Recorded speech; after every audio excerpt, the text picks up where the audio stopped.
Good evening, everyone. Mayor Michael Foley here, live from Westbrook City Hall. This evening, we have a meeting of the Westbrook City Council Finance Committee. Before I turn it over to Finance Chair Victor Chow, just wanted to let everyone know if anybody would like to participate in the meeting, we'll be doing our best to monitor Facebook Live comments as well as the Q&A portion of the Zoom function. For those of you that are in the Zoom function, you can submit your questions and we'll get to them and try to answer them during the budget discussions, working with Finance Committee Chair Chow. With that, I will turn it over to City Councilor Victor Chow, who is the chairman of our Finance Committee, and to introduce, to call the meeting to order and introduce the first item. Good evening, everyone. This is Victor Chow, Finance Committee Chair. Welcome to the meeting. The Vice Chair is Claude Reorganized, and all the members of City Council are on the Finance Committee. Today is Thursday, March 21st, 6 p.m. This is the second of 4 Finance Committee meetings. The next ones are on Tuesday, the 5/26, 6 p.m., and Wednesday, 5/27, 6 p.m. Today's Finance meeting will be going over the following budgets. School Department, presented by Dr. Peter Lancia. Buildings, Public Services, and Parking Garage, presented by Eric Dudley. Community Services, User Fee Funded Programs by Greg Post. General Assistance, Social Services, presented by Harrison D. And Walker Memorial Library, presented by Director Rosemary Bibris. Those are the 4 committee meetings that we are going over today. If you have questions, I encourage you to submit them ahead of time so we can answer them. If you have questions on other departments, please wait till we meet on those days. Okay, and over to Mr. Bryant. Thank you. Our first item this evening is School Department. As you indicated, Dr. Lancia is here to make that presentation. I have provided the City Council with a brief overview of the budget, focusing on the adjustments that were made at the mayor's level once the budget was submitted by the School Department to the mayor. And Mr. Chairman, if I might add.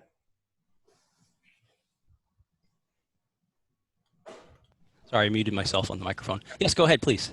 Okay, thank you. And before I turn it over to Dr. Lancia, I just wanted to quickly thank him, the school committee, and the staff for the amazing job that they've done working with us at the city to try to work through the budget challenges pre-COVID and now during the COVID pandemic challenges that we've had with the budget. They've done an amazing job to work within the budget guidance that we've established, and even more recently came in better than the budget guidance that we established. We've also been continuing to work with the school department throughout this time on the deficit that we had visited in February, and continuing to work through those challenges. And the school department has an extensive plan for that.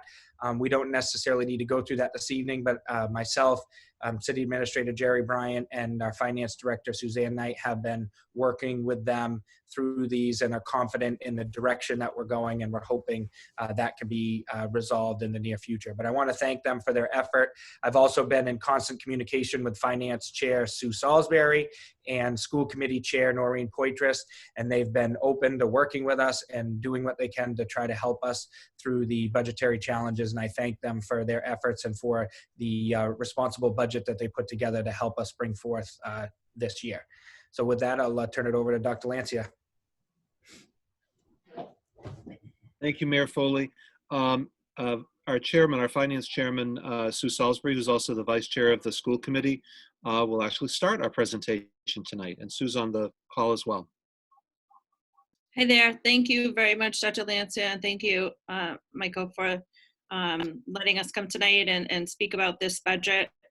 It's been quite a process. If you think of where we started back in January with the administrators and staff coming up with a budget, and we had no idea what was going to come before us, with this pandemic and what we had to work through there.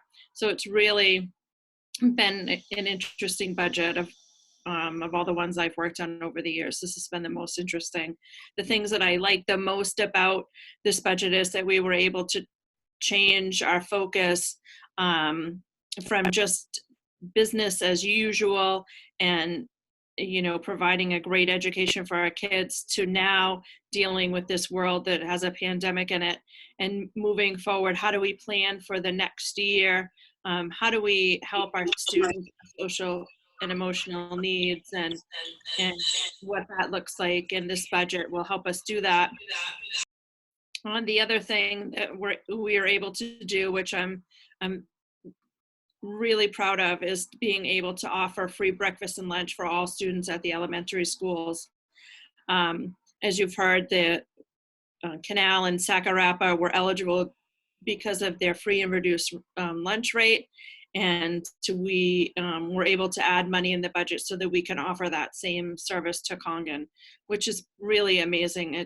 I think that's a wonderful addition, and that goes a long way to helping families too, because it's one less thing they'll have to worry about providing money for their students for lunch. We'll take care of that, and I'm very pleased about that. So please ask questions as we go through. And thank you guys again, Michael and Jerry, for working with us, and Suzanne, as we work through this process. Great, thank you, Sue. And I would echo what she says about the appreciation that we have in the school department for the collaboration with the city. Our school committee has worked really hard with us to develop this budget presentation. Our school administrators have worked really, really hard in really challenging times to develop a budget that you'll see meets our needs right now, most of our needs, I should say. It doesn't address everything, but it is able to help. It helps us to ensure the best education for all for life, our motto. It also helps us to really focus in on the social and emotional needs of our students, as well as academic needs and our operations, which as we see, if we want to start the slides, if you can go to the next slide, please. Those are the themes that emerge from our budget. We are very closely connected with data in our schools. We rely upon results of needs assessments constantly. We look at academic data, we look at social and emotional data in order to set our goals, in order to set our priorities. This budget really forced us to set our highest priorities and to really prioritize certain things over others that would matter most to our students. So these three themes you will hear echoed throughout our budget presentation, and you'll be able to see in our budget as we move into FY21. And those themes certainly address all of the goals that the school department has been working on as part of our success plan, our strategic vision 2021. Next slide, please. So just a quick recap of how we came to really understand our district and our social and emotional needs. We live in a district, we work in a district that has high poverty. About 64% of our students qualify for free lunch, which means that they are below the poverty level in their families. That 64% is an average. The range is from 50% in one of our schools to 82% in one of our schools. That's a lot of students. That's a lot of students that experience a variety of needs, and we need to be able to address those and support them in many different ways. We have more than 75 students who have been considered homeless during this school year, even more in the last month because of the pandemic and because of some really unknown situations that many of our families are going through. We've had 338 or more students move in or out of the district during the last school year. 338 was our number at the beginning of March, but we've had about a dozen students move in and out during the months that we've been closed during the pandemic. That's a high rate of kids moving in and out. That's higher than an enrollment at 2 of our elementary schools. That presents some challenges to our students that we need to be able to support. 190 students have health issues, ranging from mild allergies to some very significant, very fragile health that requires, again, our attention, requires us to be very sensitive to their needs. in our community, we've seen in our schools, we've seen families with increased domestic issues, DHHS referrals, risk assessments, incarcerations. We've seen an increase of anxiety and trauma in general, but especially caused by the pandemic. So in this budget, we've tried to address all of those needs, knowing the kind of supports that our students need, but also knowing the kind of intense supports that they may need right now and moving into the next year or many years as a result of what we're going through right now. Next slide, please. Similar to the social and emotional needs are our academic needs. Some would argue that the social and emotional needs are foundational, they come first, and I'd agree with that. But our academic needs are just as significant.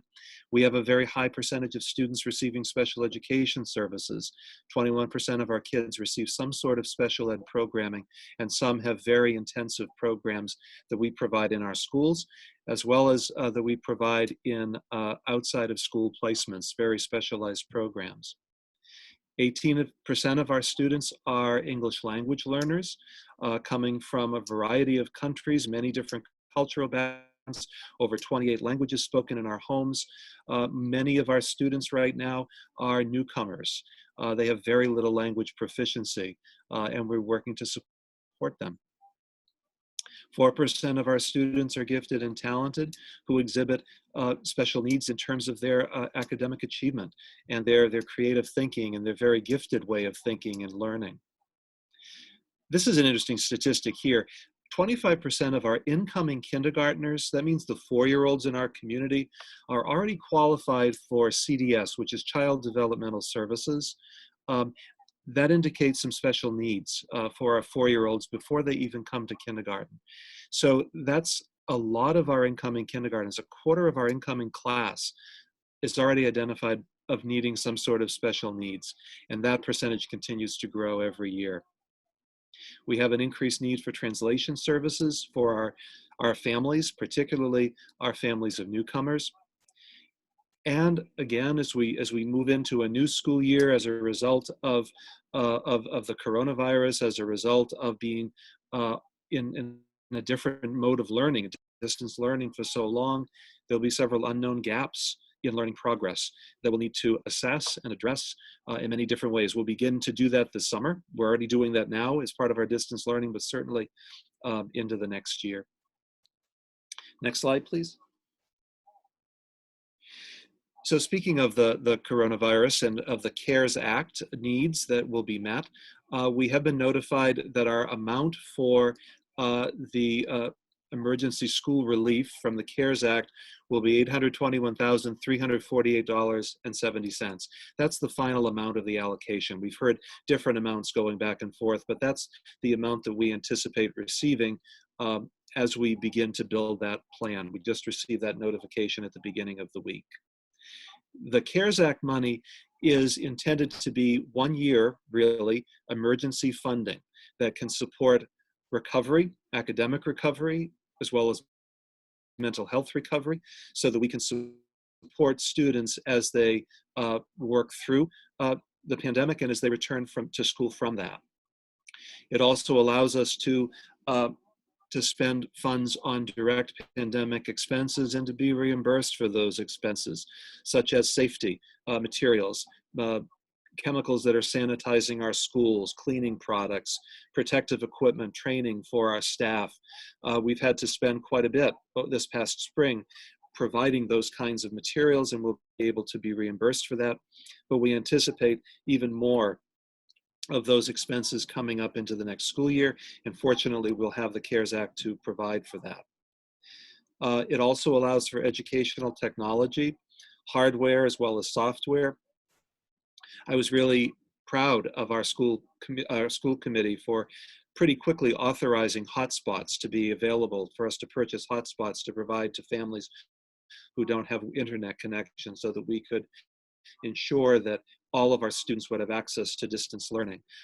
That will be able to be reimbursed through our CARES Act, as well as other hardware devices such as iPads or Chromebooks or laptops, hotspots, software that we'll be using for educational purposes as we work toward recovering from this pandemic.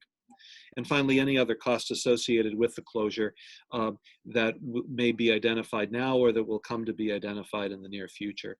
We'll be writing an application for this fund. It works much like other federal funds in that we're given our allocation based on our level of poverty in our school district. So we've received a good amount of money because of the high rate of poverty in our schools. Now we need to write projects that will spend that money. Those projects will have to be approved, and then we would begin to be reimbursed for those different products and projects that that will be incurring. Next slide, please.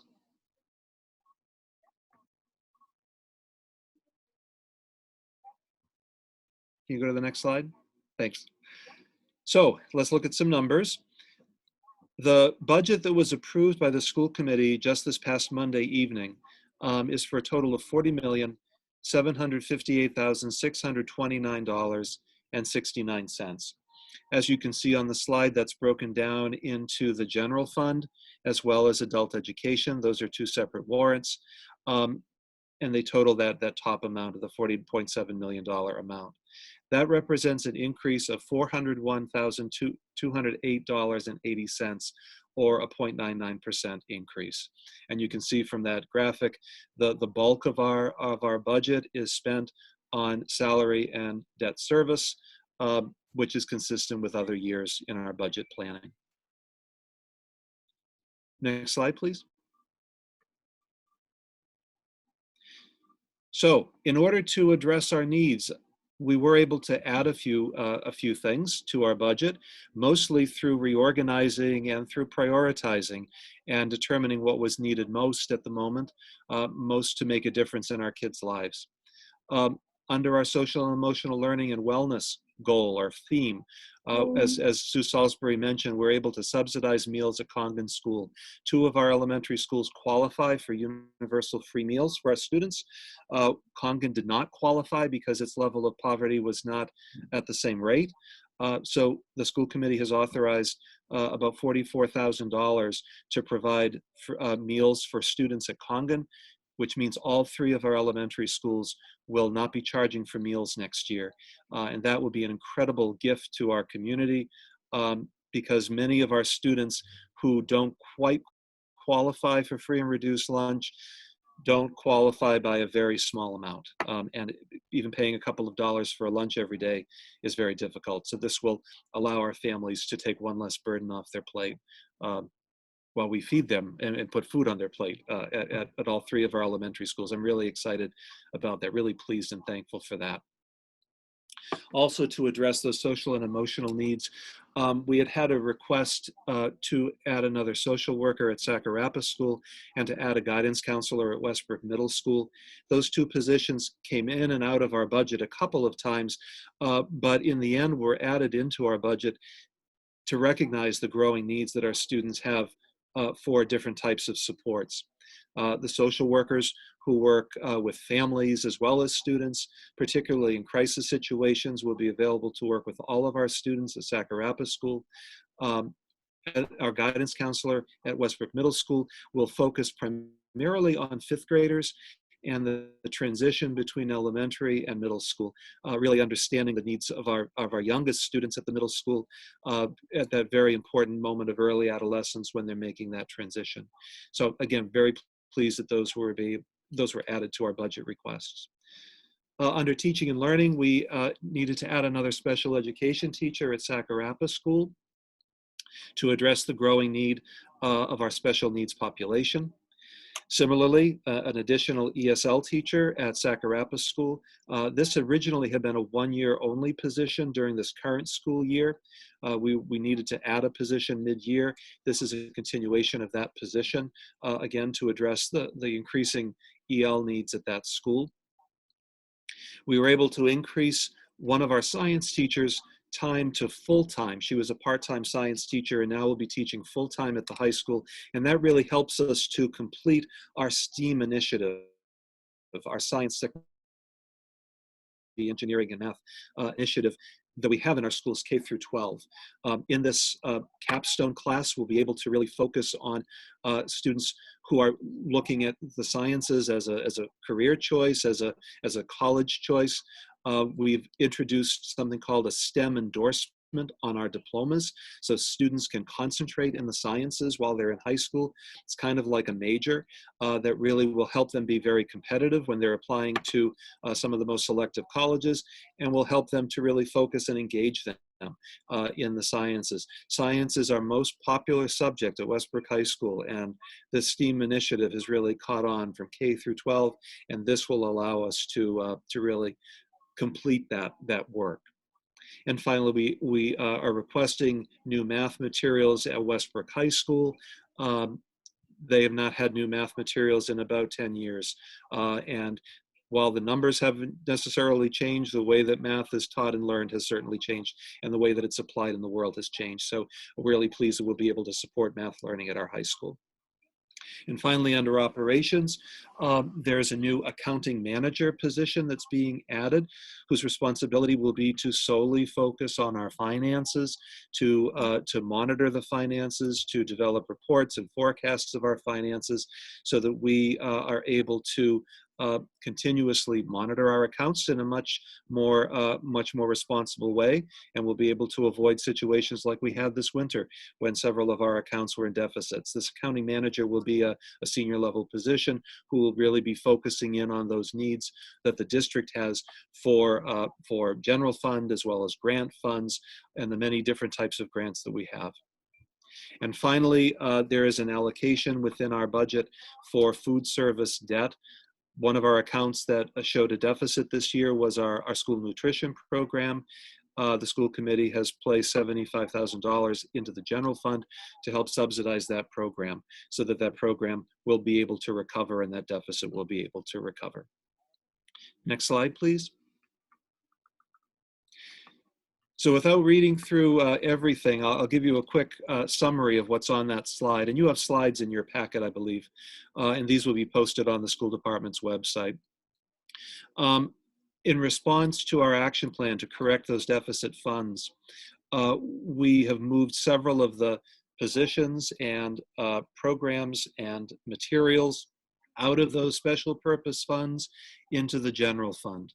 All of these were allowable costs that we could charge to these different funds, but we're not going to do that. We're going to pay for those out of the general fund so that those special purpose funds can recover. We'll still bill for the services, but we just won't deduct them from that special account. So that will help our main care fund recover within 5 years. That will help our Spring Harbor account recover within 2 years. Next slide, please. Sadly, as we work through our budget, a number of our positions and items and programs were eliminated. Those include an administrative position at central office, Director of Student Assessment and Intervention, as well as some positions through retirements or resignations. One position of a technology integrator was eliminated from the budget. Originally, 2 technology integrators were eliminated, but one of those positions was restored, in part because of our unknown future in terms of our distance learning. Our tech integrators really supported us incredibly over the last 2 months as we developed a pretty successful distance learning platform.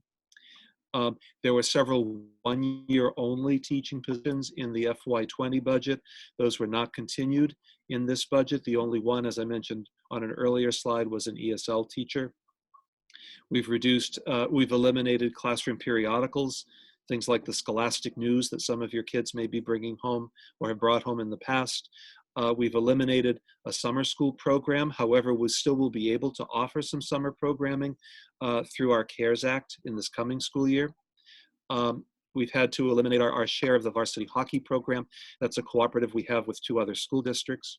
We've had to eliminate our diving program as well, and our junior varsity golf, mostly because those have very low numbers of participants. None of these were taken for a shock value. They were taken based on data and the numbers of kids who participate in those activities. Some of our special projects had to be eliminated, and we're seeking grant funding for those, as well as our after-school learning labs. We'll be seeking some grant funding for those projects. And as Mayor Foley and I have discussed, we'll be looking at combining some potential future projects of capital with both city and schools. So we'll be developing some collaborative ways to address our capital needs within the school system as well as within the city. And I look forward to those kind of future conversations as we address our capital needs. Next slide, please. There were some reductions and adjustments made as well in order to get to our bottom line. Another central office administrative position, the coordinator of grants and community partnerships, has been eliminated from the general fund and will be funded solely through grants. There was an ed tech position at WRVC that can be funded through the Perkins grant, a federal grant. We've reduced supplies, we've reduced classroom books, library books. We have reduced in the area of athletics and activities by eliminating first team coaches or assistant coaches, as well as some different equipment, some activity advisors, as well as some elementary intramural activities. We've had to reduce the amount of contracted services in our music department that provide customized instruction, small group instruction for our students, particularly at the middle school. We have been able to reduce some of our electricity costs. We're pleased with that. Now that we have had a full year of operation at Sacarapa School under our belt, we have lower costs there. Very pleased with that. We've reduced everyday items such as postage, as well as professional development and conference expenses across the district. Next slide, please. Some other cost savings that helped us to get to our bottom line. We were pleased that some of our employee insurance rates were either flat or lower than anticipated. Very pleased with that. I offered to reduce my salary to the rate of FY20. I had been given a market adjustment earlier in the school year, and I asked to give it back. So I will be receiving a salary that I received in previous years. And also, we negotiated with our teachers and support staff unions to have no increased contract extension, which means that our teachers and support staff will not be receiving a raise in the next school year. They also will not be receiving their experience step. Very grateful to our teachers, to our support staff who work harder than ever, especially during this crisis, but they're some of the most hardworking educators we have in the state of Maine, if not beyond. Very appreciative of their understanding and their true commitment to this community, to the children of this community, very aware of what's happening economically as well as socially within our challenging times. Next slide, please.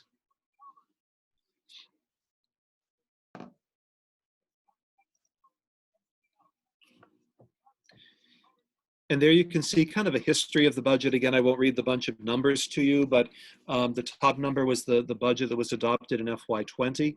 And then you can see the different rounds of budget development. The budget is first submitted to me by administrators in December of every year, and their requests came in at almost 6% of a spending increase. All of their requests were necessary. None of them were dreaming very big. They were looking to increase supplies based on increases in product. They were looking to increase some staff to reduce class sizes, to create some innovative programs, to expand some of our already successful programs to address student needs. We made some adjustments to that, some considerable adjustments at the leadership level. Then a budget was submitted to the Finance Committee back in March before we had to become socially distant. That request was at 3.13% of a spending increase. When the school committee began to deliberate this month with our cost center reviews, the budget was brought down to a 2.84% increase.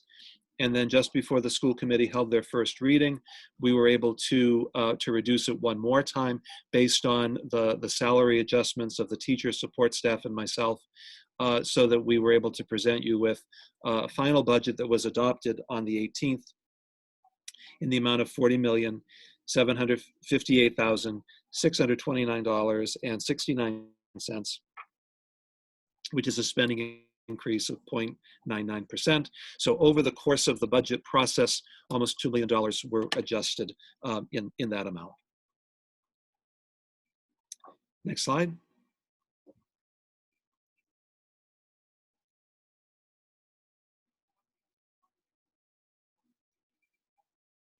Oh, we probably could have stopped on the last one, sorry. That's just a lot of thank yous. Thank you to my leadership team. Thank you to our finance committee, Chair Sue Salisbury, Noreen Poitras, Jeremy McGowan. And also, if we could remember our past member and chair of the finance committee, Mary Hall, who passed away in February. They worked really hard on this budget. They take their job seriously. They're true public servants, and they really worked hard to do what was right for the children of this district, as well as in response to the needs of our community. Thanks to our whole school committee, who similarly share that commitment.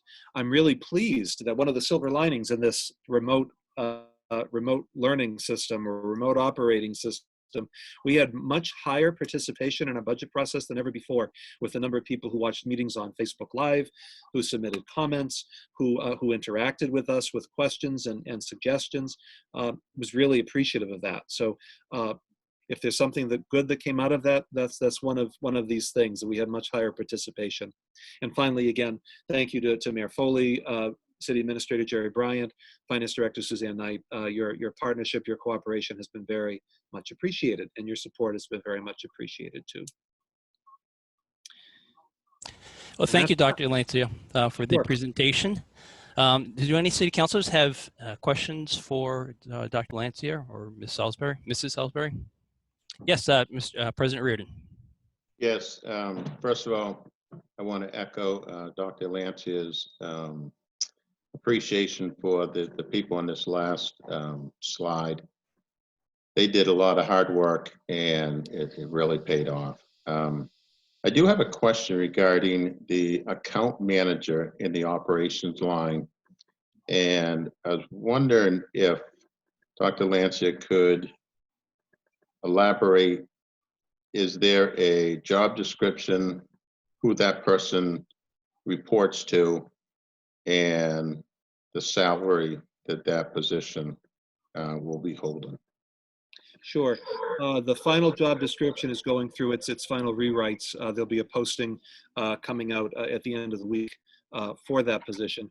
It's considered a senior level position. It'll be reporting directly to me, and it will focus primarily on our finances, looking at accounts payable and receivable, looking at the entire budgeting process, looking at forecasts, managing our grant programs as well as our general programs, really having sole, real eagle-eye focus on the finances. Right now, our finance department is combined in our director of operations role, which oversees 5 different departments. So this accounting manager will really focus on the finances. And right now, it's listed in our budget as a $90,000 salary position. Okay. So they work hand in hand with Dean in his area, or it'll be a peer? We'll work collaboratively with him, certainly. Just where Dean's focus will be able to look more at the operation side of things, but they will certainly be interfacing and working with him. But they'll be part of that senior leadership group that includes myself and Dean, this new accounting manager, the special ed director, the human resource director, the assistant superintendent, as part of that senior team. Right. And is that something that we see that other municipalities, other school departments are doing, kind of separating those 2 positions? More and more you are seeing it separated because every one of those responsibilities could in fact be a full-time position, and in years past they were full-time positions. In some districts it might be called a business manager, in some districts it might be called a chief accounting officer. We're using the term accounting manager for ourselves. Great. And the second question I have is the elementary teacher's position that was eliminated. Was that through attrition, or in what school does that impact? One of our teachers at Canal School is resigning at the end of the year, so it's the vacancy is by attrition. Okay. Thank you. Thank you, President Reardon. Vice President Turcotte, did you have your hand up for questions? I did have a question, but I didn't have my hand up. I was about to sneeze, so. But thank you for noticing. Bless you. I know it's all these flowers blooming. So my question was regarding the finance position, and you know we've had this in the past, or from my understanding that there was something similar and then it went away. Could you speak to that? And I apologize for joining a few minutes late if you covered it already. No, I haven't. Nice to see you all, by the way, even though it's So just nice on to the see screen. you. In the past, probably at least 10 years ago, we had a business manager position that was solely a business manager. And then over the years, that position was folded into this director of operations position. Recently, we've had an accountant, which was in kind of a mid-level position, if you will, that worked under the director of operations. We're envisioning this new position to be more of an executive level position rather than an accounting position exclusively, because we'll be asking him or her to be forecasting and things like that. The reason I ask is because, you know, it's really easy.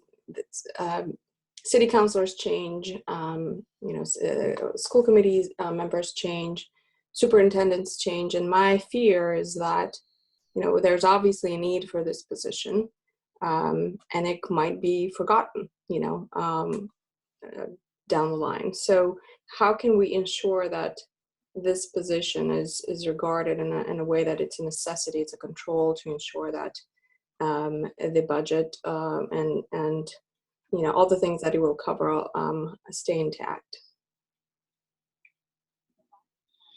I think one of the ways to ensure that is by a really clear work plan for that first year, as well as for multiple years, some very clear goals, some very clear deliverables for the person, for the position, to really continuously show its need. You know, anytime there's a vacancy, there's always a tendency to think, well, do we really need that? You know, could we just have so-and-so do it? They won't mind. Or I work in a public corporate sector, so I know that too well, and you have to fight to get that role filled. So I understand. It's hard to do that, and I think sometimes we learn our lessons the hard way, and we realize when we have given one role or one position or one person too many things to do, something falls. Right. Validate that and really hold on to that. So it would be my hope that we would demonstrate the success of that position and the need for that position pretty quickly to establish it as a real solid part of the school department. Okay. Thank you very much. That's all I have. Thank you. Any other counselors have a question for Dr. Lancia? Claude, Councilor Ganjay. Thank you. I apologize also for coming late. Nice presentation, Peter. My question is regarding to the summer program. You said I didn't catch that very well. You said you might eliminate the summer program. Then you said this year you might have a summer program. Can you elaborate a little bit why you thought this year you need a summer program, but you may not need that in the future? Sure. If I had my druthers every summer. In fact, several years ago when I was assistant superintendent, I developed a pretty robust, comprehensive summer program that we determined during this process that we would not have as high of a priority for. So that fell out of our budget request early on before the pandemic.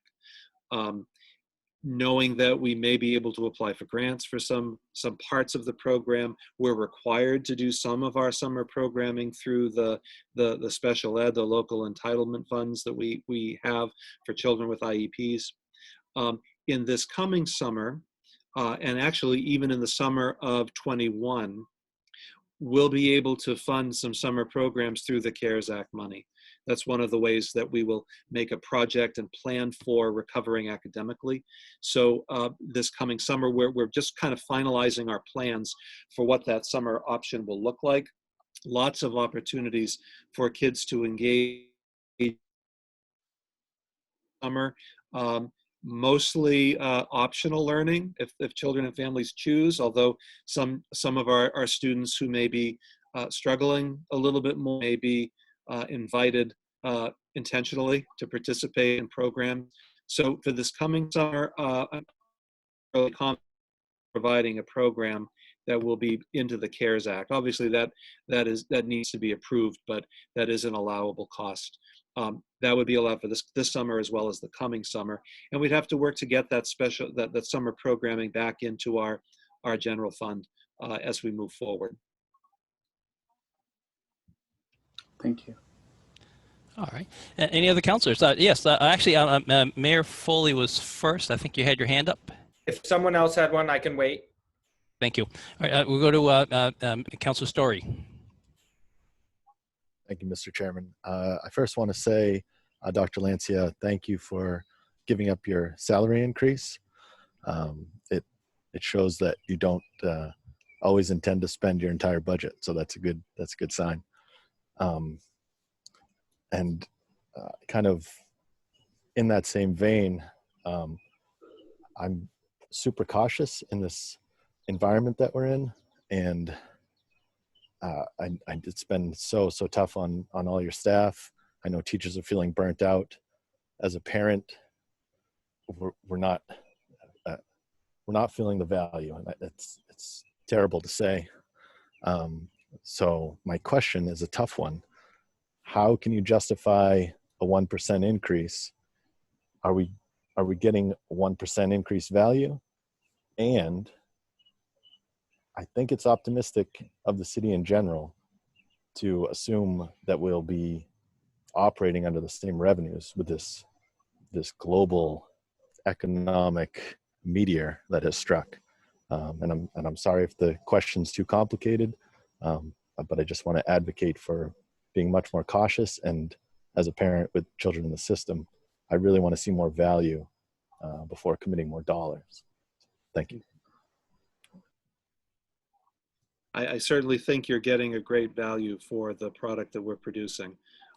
We have some of the hardest working teachers, some of the hardest working students in the area, and our program, honestly, the distance learning program, from what I hear from parents of my own children's friends to people in our schools, is really the envy of Greater Portland right now, the way that we're providing this kind of program. None of us want to be doing distance learning, trust me. We much would rather be in person because that's our business. We're a people business. The kind of work that we're doing on the amount of funding that we have is pretty incredible to meet the needs of the complexity of our students, the complexity of our community. We feel we're giving you a terrific value for the money that you're spending and the trust that you have in us. We have some very successful students all across the district. I hope you've had a chance to watch some of the high school celebrations that have been on Facebook Live this year, the Academic Honors Night, the National Honor Society. We have a pretty amazing graduation event coming up on June 6th. Other school events, including the Geography Bee and the Spelling Bee at the elementary schools, the promotion ceremony at the middle school. We have very successful kids in our district, and some of our kids are very successful in spite of some challenges that they have, and the kind of support that we have from our community is really second to none. So that's our goal, is to provide you with the very best education for all for life. You know, we want to give you because our kids deserve that, and the funds that we have to do that with, we take very seriously, and we want to make sure that we're allocating them well.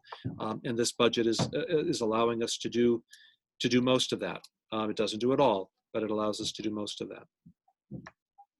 Thank you. I certainly don't want to poo-poo the efforts. Like I said, I know some teachers that are feeling burnt out. through this, understandably. Just a quick follow-up, do you have any thoughts to the recent CDC guidelines for opening back up in the fall? It seems like an enormous budgetary undertaking to even come close to addressing any of those. Yeah, that's quite a list of guidelines. We've just launched a task force to look at how we return to school and the different scenarios for returning to school. Scenarios that range from not returning and continuing distance learning to being fully open. And all of those considerations, all of those recommendations are certainly coming into play as we look to see how we can do this. We're committed to working collaboratively too with the other area schools. Just because Cumberland and York County have really been the hotspots for the coronavirus with community spread, we're working collaboratively with those other schools as we make those kinds of decisions. But yeah, I read that list late at night, and I didn't sleep that well after I read that list. It was quite a daunting list of expectations if that's what we'll be expected to do. Thank you. All right. Thank you. Councilor Shaughnessy, go ahead and unmute yourself. You're still muted. Thank you. Got you. Hold it. Dr. Lancy, I just want to say thank you for this budget. It's amazing that it landed where it is. I want to thank everybody that was involved in it, because I appreciate the Herculean task that it was. And I got to also say I'm incredibly proud of our school district as I hear horns honking as cars go by, and the amount of care that exists for students. I have a pre-kindergarten student here who misses his bus driver amazingly, and you'd have a great operation and wonderful people there. Thank you. My questions are on two things. One is always the saying is, what is the impacts on class sizes? So it's sort of general in a sense, but the amount of time that one, as a teacher, and I am a teacher, they can make all the difference in the world. And especially when you're online, which makes what's oftentimes spread far thinner, would be a concern. And the other one is just about, you mentioned that cutting into equipment and materials and such. And is that sort of a across the board cut? How much is it? Or is it more nuanced department by department? Those are great questions. Thank you. Class size is near and dear to my heart as well. I'm an elementary teacher by trade, and I know what it's like to teach classes that are too large, and it's a whole different dynamic. With those reductions in classroom positions, class sizes will go up a little bit. We are looking closely, as we do every year at our kindergarten classes. We held an orientation, an information night right before we went out at the beginning of March. So we have a very rough estimate of the number of kindergartners coming in, but we know that's not it. In terms of planning our other grades, we're looking at any kind of shifts that we may need to make so that we can have reasonable class sizes. We've been blessed in Westbrook to have really decent class sizes for many years. Some class sizes much smaller than in other neighboring districts.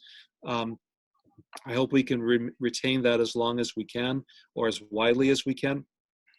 With our level of transiency too, with the level of mobility where kids moving in and out, sometimes certain grade levels just have a spike in enrollment during the school year, just because when the kids move in, they all happen to be third graders, which actually happened a couple of years ago, and our third grades at one of our schools became very large. We'll continue to monitor the enrollments. We do receive federal grants through the ESSA, the Title I grants and the Title II grants, which could allow us to fund additional teachers if enrollments do increase. That's a possibility if we do see that spike happen because of growth in our community. I know there's some new housing going up nearby Common School and some other neighborhoods, but we're watching it very closely. But in all likelihood, some of our class sizes will get a little bit bigger than we'd like them to be. And your second question, I'm trying to remember it because I got off. It was on the just the overall budget and the materials and equipment. Materials and equipment. You said it was all reduced. I'm just wondering, is it sort of an across the board cut? How much was it? Or was it more nuanced?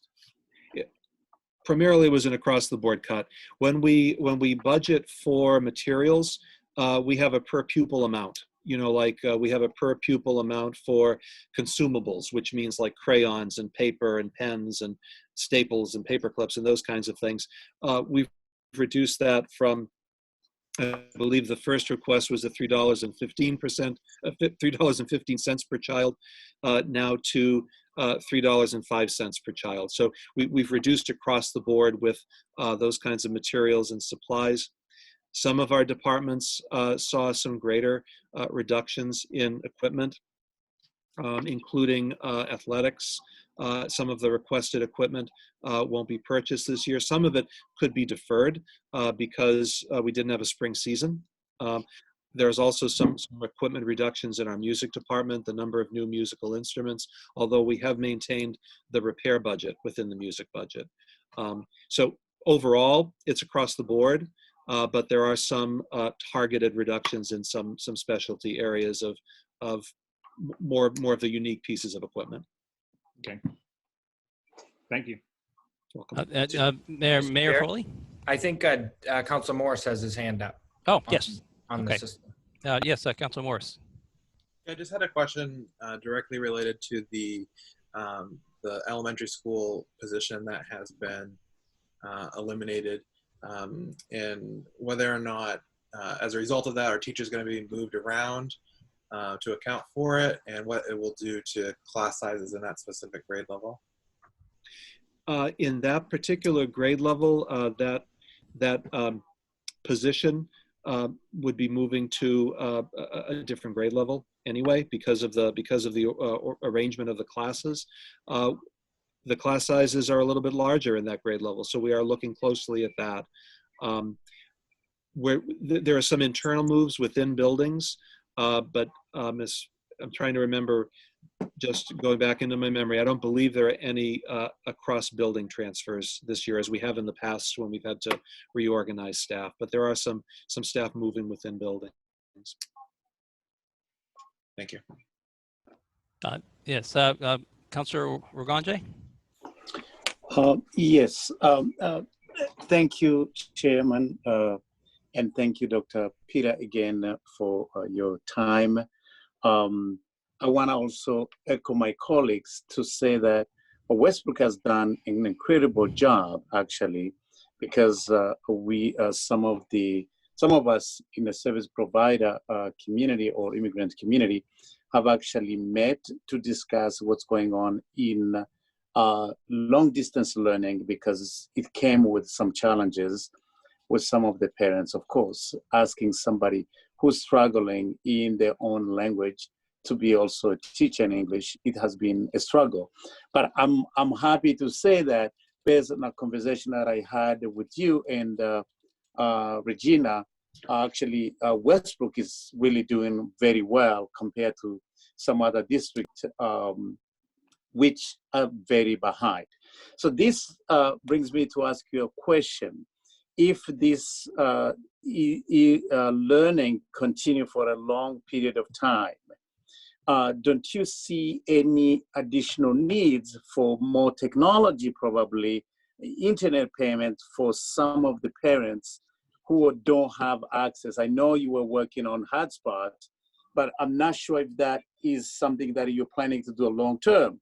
Otherwise, how is it going to affect some of the ELL teachers? And what are the measures that you continue to put in place to continue to assist these ELL students who actually have struggled with this distance learning? Thank you. Thank you. Those are terrific questions. We will be looking, as part of our CARES Act application, as part of our CARES Act project, looking at technology, including a number of devices in order to provide one-to-one technology at our elementary school. We'll be looking at hotspots that have not subscriptions, but they have plans with them. Right now, the hotspots that we've purchased have 12-month plans. We may need to purchase more of those. Right now, from what we understand, folks are doing okay. Everybody who needs one has one at this point. If that changes or if that isn't accurate, they just contact us and we make sure that. We'll be using some of that federal money to provide that, because that's part of our emergency programming. We can't have a distance program or even a hybrid program without technology. And we can't have a technology if a certain percentage of our students can't participate. So we certainly will be using that to provide that universal access. I think another one of these silver linings in this pandemic is it's really making obvious the need for connectivity for everybody, regardless of their zip code and regardless of their cultural background or their language background. We need to be able to provide that, and hopefully this will allow us to do that for this next year. In terms of supporting our students, our EL teachers are in constant communication with children and their families through Google Meets, which is kind of like Zoom, as well as other meeting software. So they have daily and weekly conversations to practice language. They make lots of individual calls. I know that they've made home visits. They've been working with them in a variety of ways to keep them connected to school, to provide them with the kind of support, the kind of language support, the kind of English support that they need to continue to develop. When we do return to school, we'll be assessing all of our students, as we always do, but with more of a fine-tooth comb this year to really understand where there are gaps and if they have regressed and if they have had any struggles because they haven't been live in school for a certain amount of time. That's why I'm really hopeful that our summer program will continue the learning for the majority of our students, so that those gaps won't be as large. Although, the literacy educator in me, the reading teacher in me knows that the more we read to our kids, the more we talk to our kids, the more kids interact with language, they'll be just fine. And they'll continue to make progress even if they're not in daily lessons. Just that interaction, that daily exposure to language, to literature, to talk, to communication, that helps children to advance. No matter what. So oftentimes when kids get together with their EL teachers on a Google Hangout call, it's just to have a conversation. It's not necessarily a structured lesson. That in itself helps children make progress. But I think we do a very good job, regardless of pandemic or not, of knowing where kids are and the needs they have. We'll be paying even closer attention to that when we come back to school in the fall, under whatever condition we come back to in the fall. Yeah, a follow-up to that. Again, very much appreciate that. Throughout the conversation we had with you and Regina, it looks like actually it's across the board that most of the students who are in elementary school, I'm not talking only ELL, everybody, the elementary school are most affected by this e-learning, because I believe that you're focusing on skills rather than content. So what happens if we continue now to be on a long distance learning?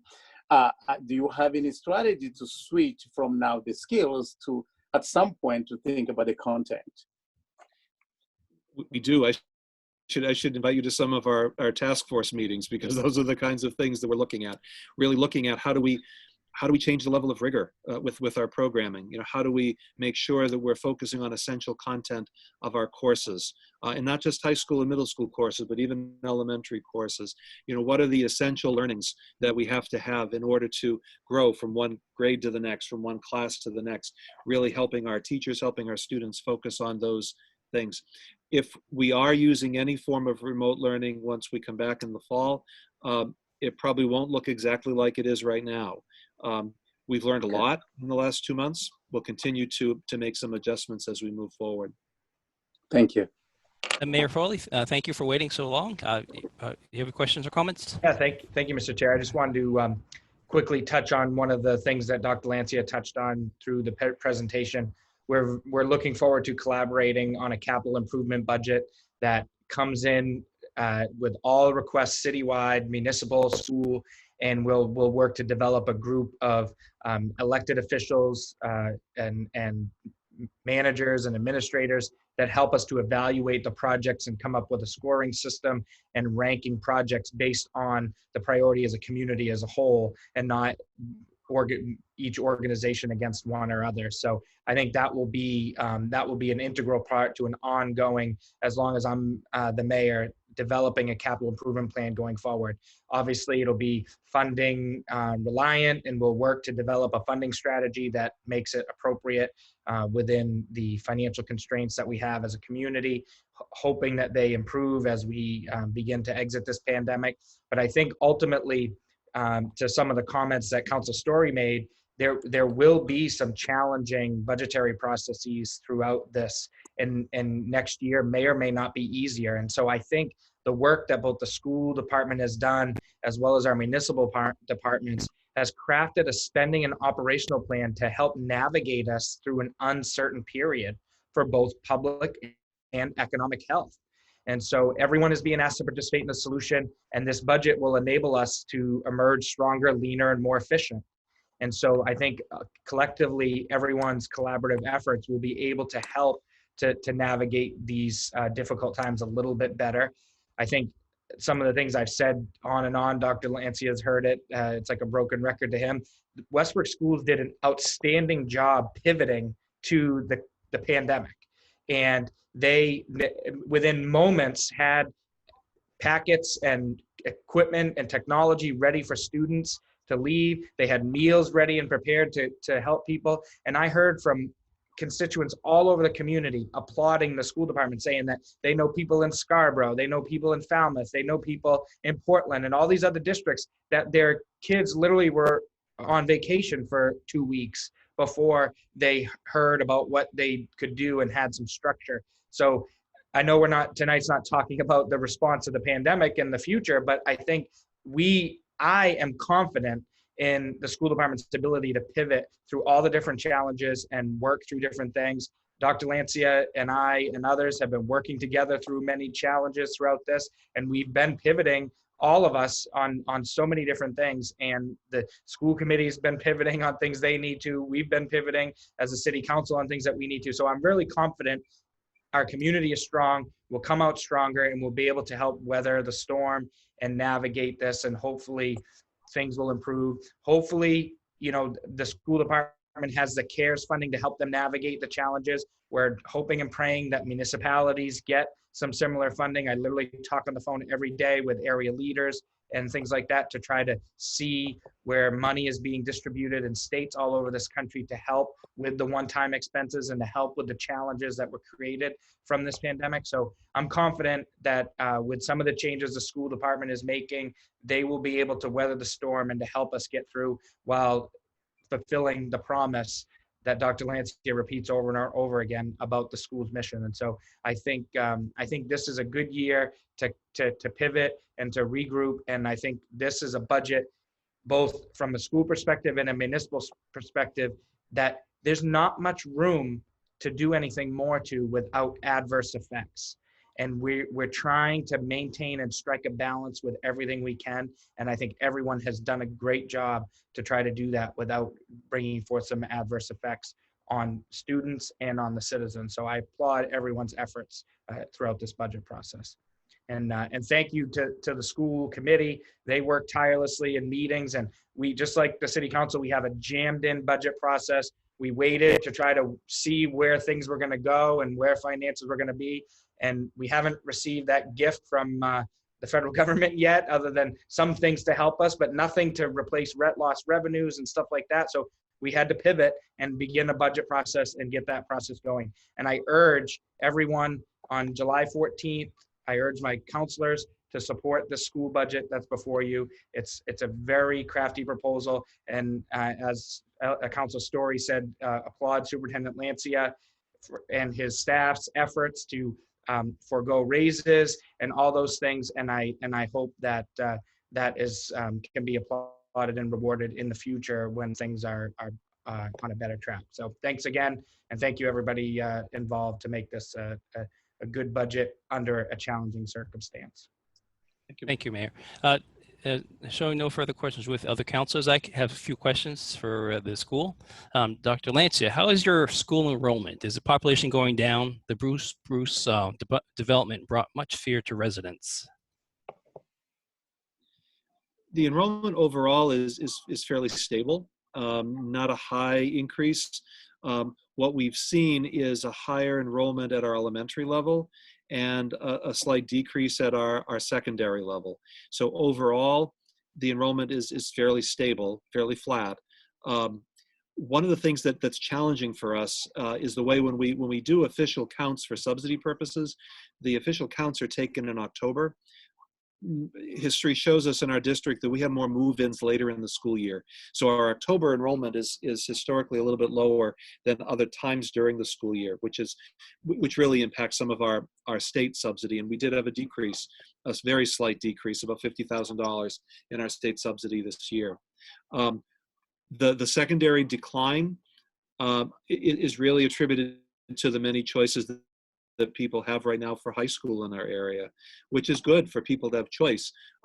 If their children prefer to go to Baxter Academy, if they prefer to go to Cheverus or Waynfleet or another school, they have that choice, which I think is why our secondary, our high school numbers are dipping. But overall, we haven't seen huge spikes from like the Blue Spruce project or any other project. We're watching more of those like small street extensions that tend to have some houses that are built and attract some families. We're seeing more of an increase there than we're seeing in some of the larger developments. Thank you.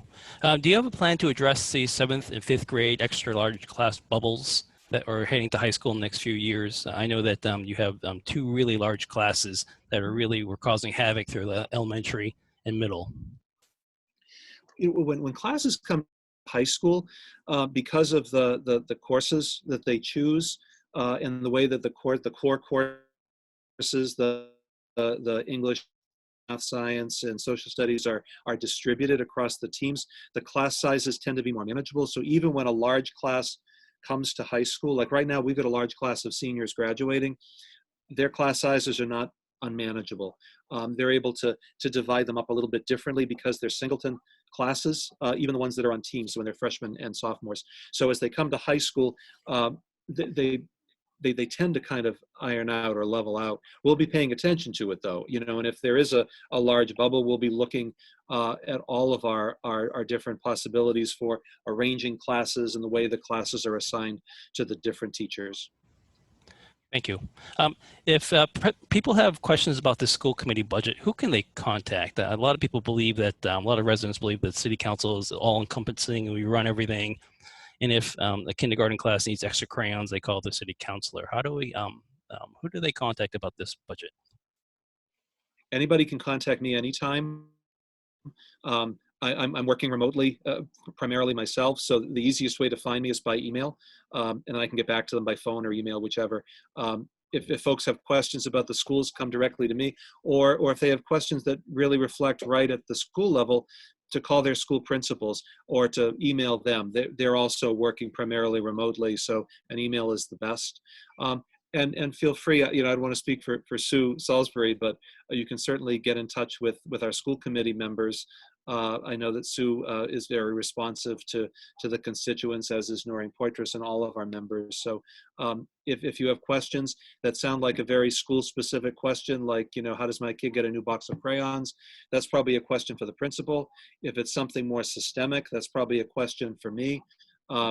Or if it's something more about district-wide, certainly to the school committee. But you can have anyone contact us at any time. I've loved this, again, this distance learning. We've had more contact with folks, and people are emailing me lots. I'm sending a nightly little email just with some updates, and people are writing back and sending me pictures of what their kids are doing. And it's really nice to be able to connect with people that way. So feel free to send them right to me, Mr. Chow. Thank you.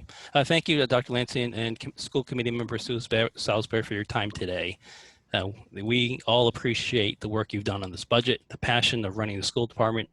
And after this distance learning, I'm sure all parents have a greater appreciation for the work the schools and the teachers do. I know I miss every single teacher my kids have, so and I miss them dearly. So thank you very much for doing what you do, and I now know how hard that job is.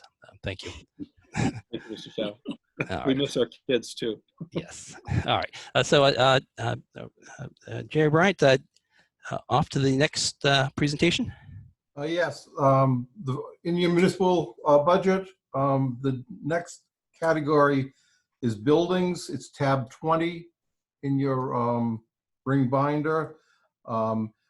Buildings, public services, and parking garage are all under the jurisdiction of city engineer and public services director Eric Dudley, and he's going to provide an overview of those budgets right now. Great, thank you. So good evening, everyone. First time I've actually presented to the council remotely, so let's hope it works. We can go right off the splash page, Ashley, to the next sheet.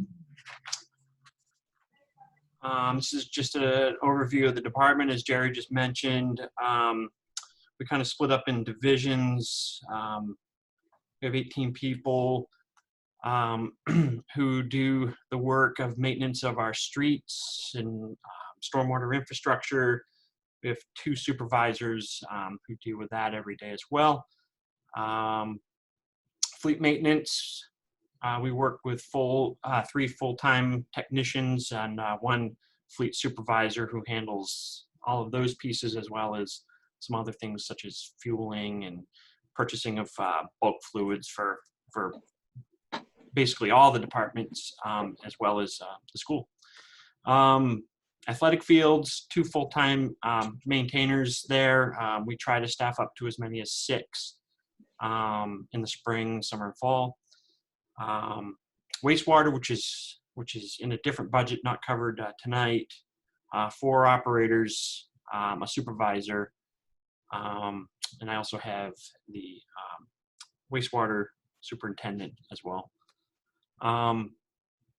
Facilities, 2 people in that division working there, and then the rest of us are in the administrative team here in the office. Next slide. This is just an organizational chart on how that splits out. You can see the sustainability coordinator in with wastewater. That position slides around a lot, but their direct supervisor is the wastewater division manager under me. Next slide.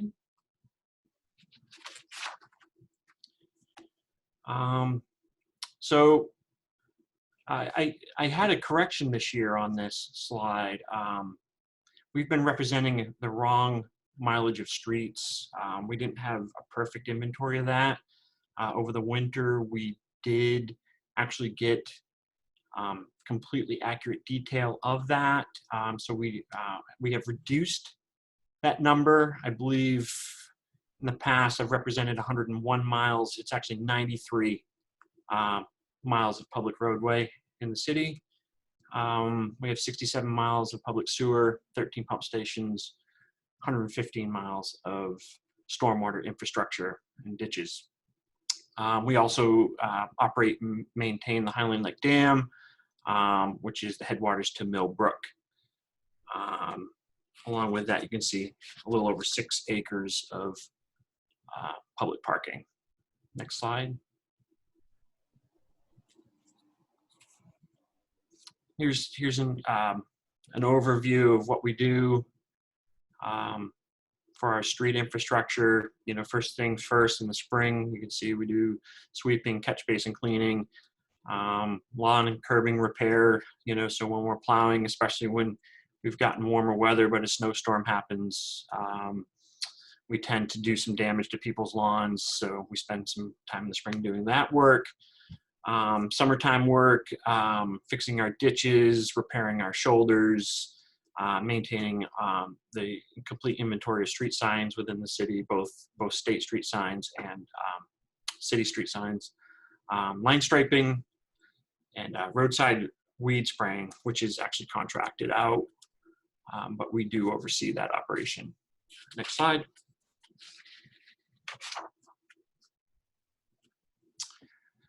Pavement resurfacing, that's not only just repaving entire streets, but also you can see sections of the city as you drive around. We'll be working where we have an issue with potholes or surface delamination of the pavement. We will take a section, grind those strips out and repave that with our own crews. The CIP work is done under contract. Right now, our current contract is with Dayton Sand and Gravel. We handle ADA compliance, both upgrading all of our city infrastructure. That's something we've been doing over the last 10 to 15 years, and we continue to maintain as a priority, is to improve our compliance with ADA when it comes to our public infrastructure. Go ahead, next slide, Ashley. As far as parks, we have 35 different locations for public parks within the city, comprised of 43 acres. The largest one being Riverbank Park that most people are familiar with. We also maintain the Boardwalk, Riverwalk, Bicentennial Park, which includes now the dog park, Whitney Rose Garden, and Brown Street Community Garden. Next slide.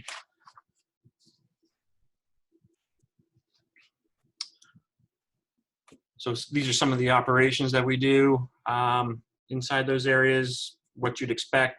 You know, I think maybe if you've been downtown this week, we were heavy on the weeding and mulching, pruning, doing that in downtown Main Street area, William Clark Drive, and some of Brown Street and all the public buildings. We mow those 43 acres that I mentioned. Some of that's done by temporary staff in the summertime, but also with our full-time crews. We handle all of the lighting for William Clark Drive that the city owns and downtown parking lots as well. And we handle all of the street light, the traffic signals. So next slide.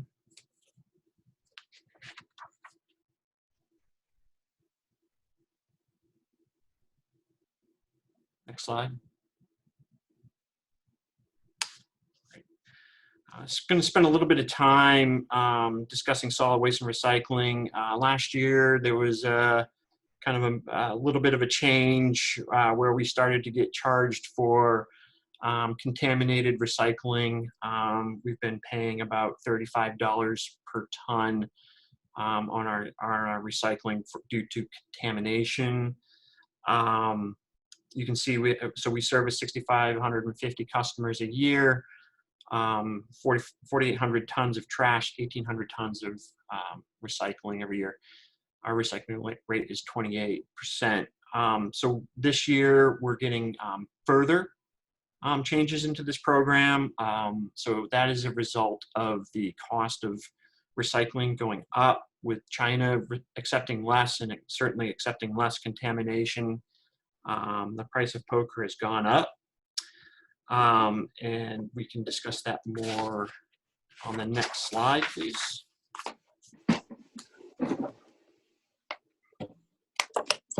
You can see here our average rate of contamination in recyclables is 25%. And we are at the end of our current contract with Casella Waste for all waste hauling and then disposal as well. So they have introduced, everyone has in the industry, introduced a new term called average commodity rate, ACR. So you can see on the slide here with Casella Waste, there's a $130 per ton processing fee now for handling recyclables. You subtract from that the ACR, the average commodity rate, basically what they can get for those recyclables once they've been processed. And you can see the average is, it's going up a little bit more than what I have on this slide. Shows $15.53. I think that now is around $18. So that fluctuates month to month. And then you have the transportation cost associated with that. So what used to cost the city taxpayers nothing.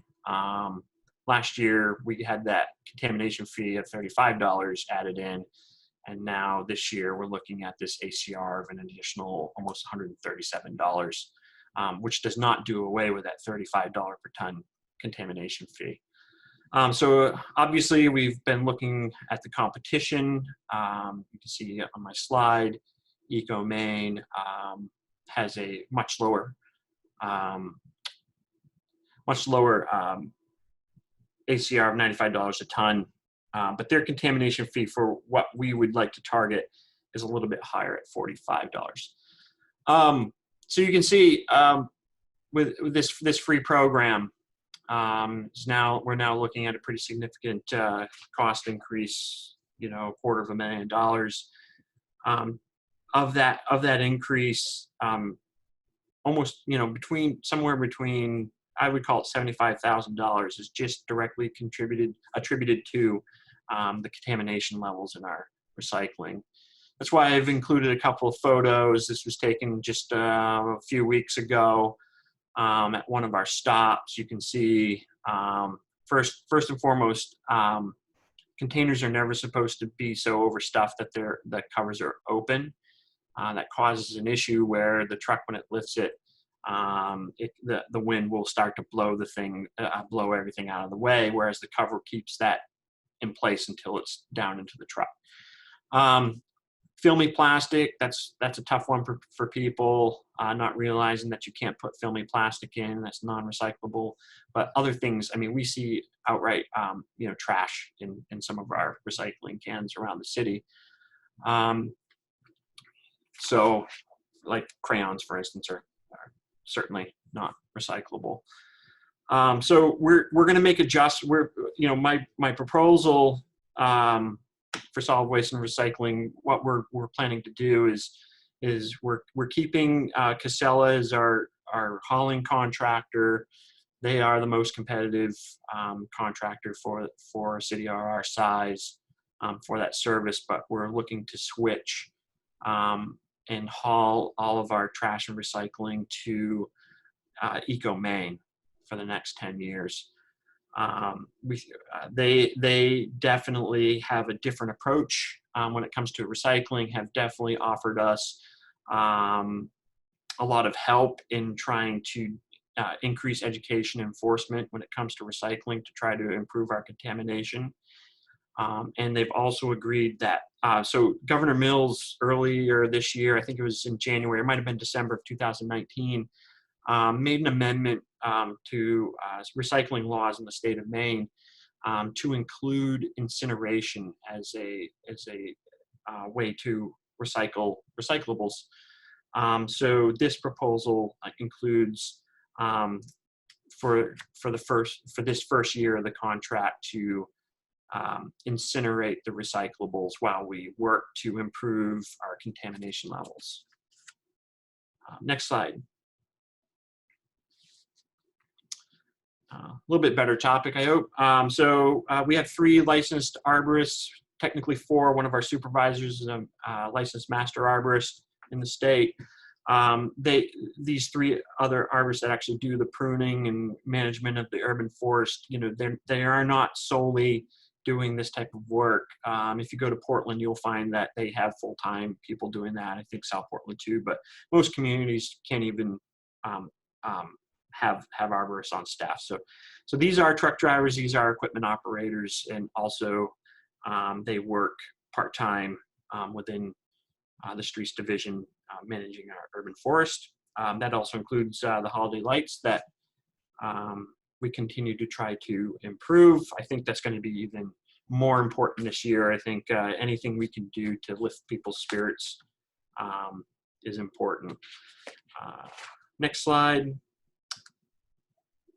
Real quick, 17 plow routes that we manage in the wintertime, and then 3 sidewalk plow routes. Those are for basically downtown business district and for school routes. We handle snow removal from all the streets and our public parking lots.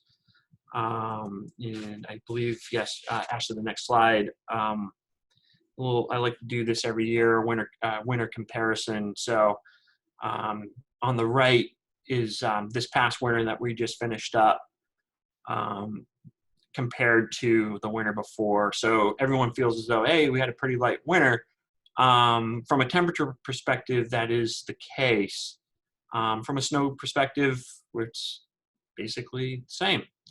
But with warmer weather, that does help to get more melting, and it also helps us with treating the roads. So you can see one of the effects is in 2019, we used a little over 1,400 gallons of calcium chloride during snow fighting operations. In this past year, we only used 590, and that's a result of warmer temperatures when we were fighting these storms. You can also see a little bit of reduction in salt usage as well. No, that's fine, Ashley, go ahead, that's fine. You can go, yeah, great. Cemeteries, I list the 5 major cemeteries that we manage, but for the most part, our attention is typically in Woodlawn Cemetery and Sakurapa Cemetery, 39 acres in all. I will say that when it comes to burials, unfortunately, this has been a very busy spring. We have definitely seen the effects of everything that's been going on since February. So it's definitely, it's difficult to see from that perspective. Next slide, just what we do. We maintain the grounds at Woodlawn, Sakurapa, and Highland. We do contract that out. We find that is a more cost-effective way to maintain that end of thing, but we do handle all burials in those cemeteries. We have had to modify our practices. I believe you all are well aware of some of the changes that we've had to do recently.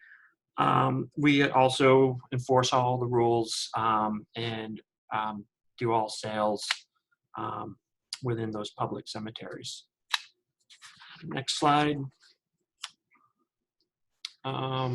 Athletic fields, again, those are 2 full-time and up to 6 part-time seasonals.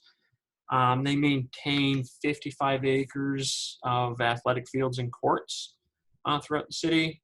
The majority of the time is spent at the high school and middle school, and as a result, the school department does budget and finance a significant portion of the operations of this division.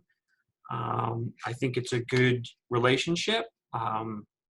We try to always meet the user's expectations, but sometimes that can be a challenge with the size staff that we do have. Item of note, one of the projects that we have going on right now down on Lincoln Street is a rehab of that Lincoln Street hockey rink. That's being turned into a 4-season rink.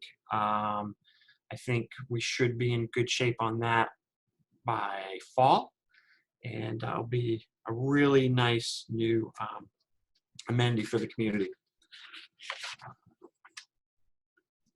Go ahead to the next, Ashley. Yeah, I think this is pretty self-explanatory. I'm not going to take too much time on that. I will go to the next slide, Ashley. Municipal buildings. So we have 2 full-time employees dedicated to this. Our custodial service on this is also contracted. So we have 10 significantly sized facilities that we maintain, 220,000 square feet. I think we're all fairly familiar with those. I just touch on, 11 Mechanic Street still is a public facility. It is closed. The parking garage that people might not think about that we maintain. And then 13 Reserve is leased out to Opportunity Alliance, but we do the maintenance for that publicly owned facility as well.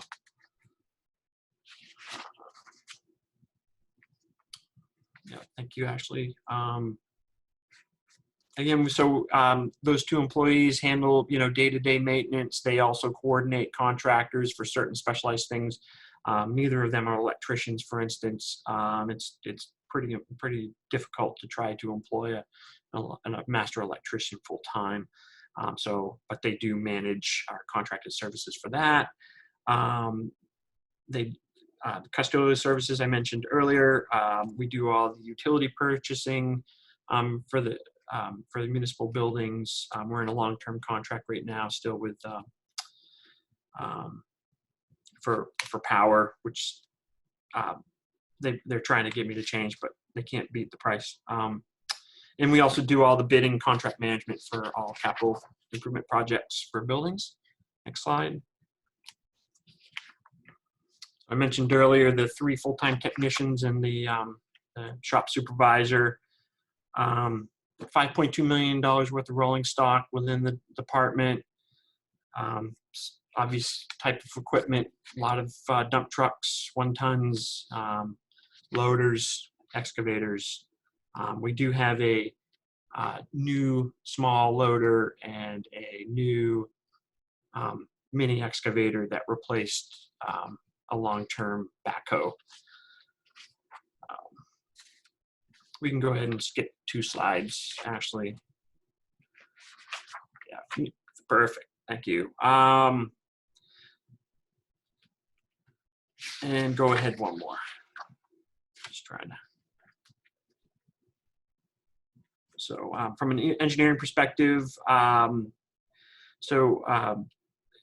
wastewater division manager is a licensed professional engineer, as well as myself currently within the department. A lot of our time is spent dealing with capital improvement program projects, public infrastructure projects. We're still wrapping up a couple from last year. Just started finally the retaining wall replacement on Saco Street yesterday. We also handle all environmental permitting for the city, making sure that we meet all state and federal requirements. Those are for our combined sewer overflow abatement, our municipal separate storm sewer system, and our 2 closed landfills that we have in the city. Next slide, please. So just some of our challenges I like to discuss. I think we've been doing a great job the last few years, investing more in our buildings and in our public infrastructure. At my department, right now we're down 3 employees just due to some vacancies and the like, which is 18% of the workforce in streets. But we got to get better at ditching and shoulder work. I don't know if we'll ever be good enough at that. Reducing recycling contamination. That's one of my department's top goals this year. We need to our goal is to try to get our recycling contamination below 15%. I think that's the only sustainable way to continue to do curbside trash recycling collection and do the right thing. Next slide. Looking at, yeah, so right now in our current CIP, we've invested $1 million. We have about $400,000 left in that we'll be spending this year. We're still fine-tuning the details on that, of where we're going to be. But we're also working with Maine DOT on Cumberland Street and Cumberland Mills as well on paving projects. Just some of the challenges you can see there, the costs. So next slide. I wanted to give you all a presentation of this, but instead you get a screenshot. So I'm sorry, but this just introduces you to some new web-based software that we invested in as part of the capital paving work this past fall. So we had a company called Street Scan come in. As I mentioned, we didn't really know exactly what we had for streets. So they came in and evaluated with very, the latest in technology to basically determine our pavement condition ratings on all of our public streets within the city. What you see on the screen is a snapshot of what our current street inventory looks like. So you can see it says pavement average PCI, that's over on the little meter on the left. It says 74.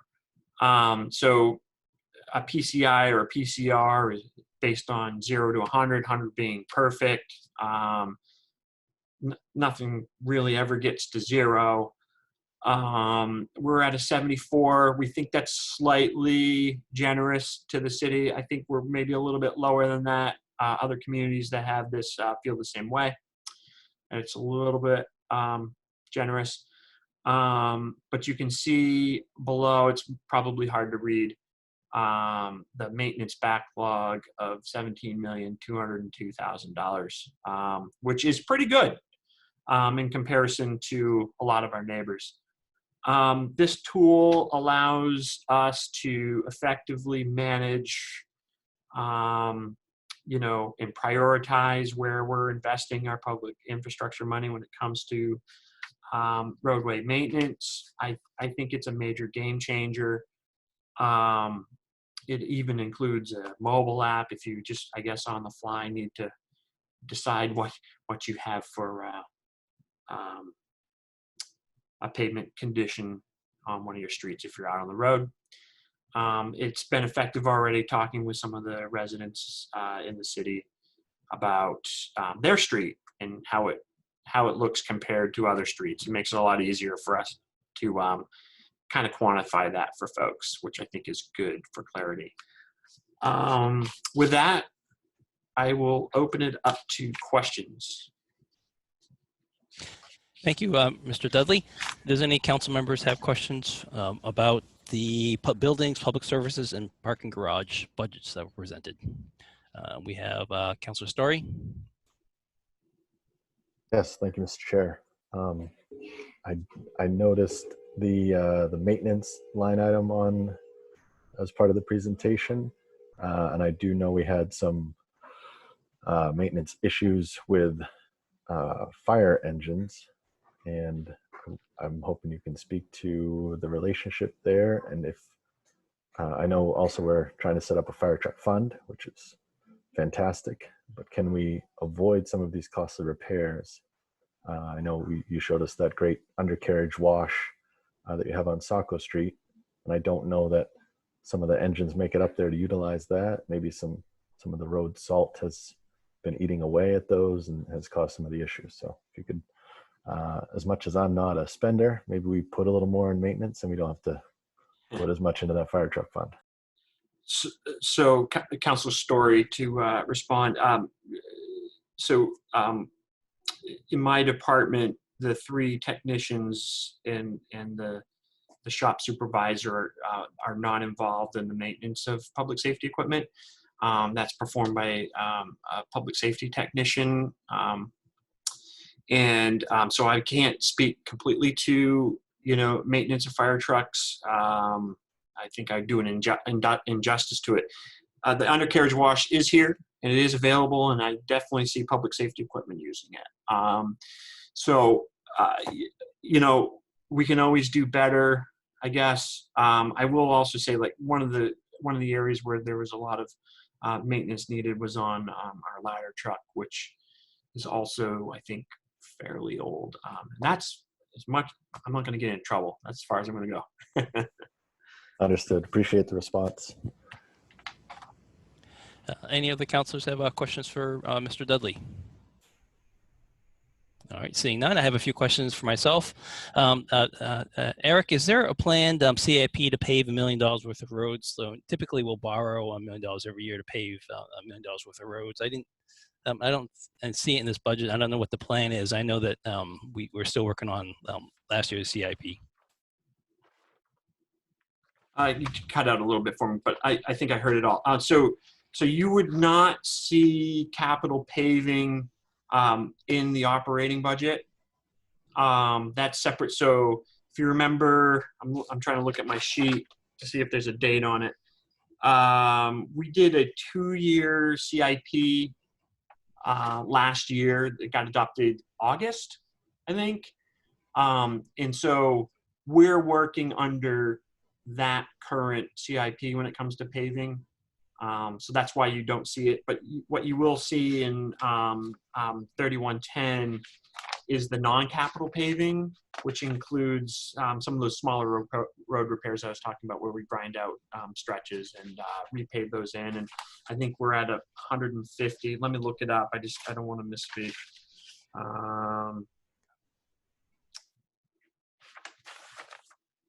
It is, yeah, 150,000, which is on top of the $1 million for the capital paving. And that just triggered me to remind me of something. One of the things that you've talked about over the years is about LED conversion of our streetlights, and I've explained how that hasn't been a priority. Well, we're doing it in January with CMP, so that all of our streetlights are going to be converted to LED. CMP will continue to own and operate those, and you can see in the budget there is a decrease in the electricity usage resulting from a mid-year switch to LED. Wow, that's great. Okay, so that's all happening by CMP, and we don't have to be involved. Is that correct, or how's this happening? I'm sorry, it glitched. I think you're asking if it's all done by CMP. Yes. Yeah. Okay, good.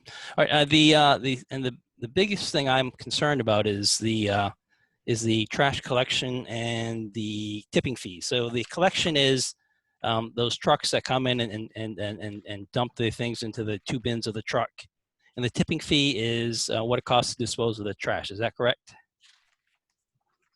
I'm having my office is struggling, I think, on internet connectivity. Could you just repeat that? I heard 2 sides of the truck. Yep. So basically, the trash collection, there's 2 lines in the budget: a collection fee and a tipping fee. Could you talk about those? What the difference is? Okay.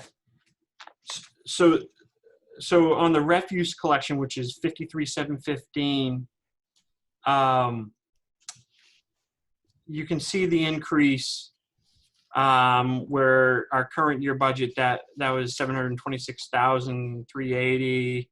That's going to 838, 656. Sorry, that is just for hauling.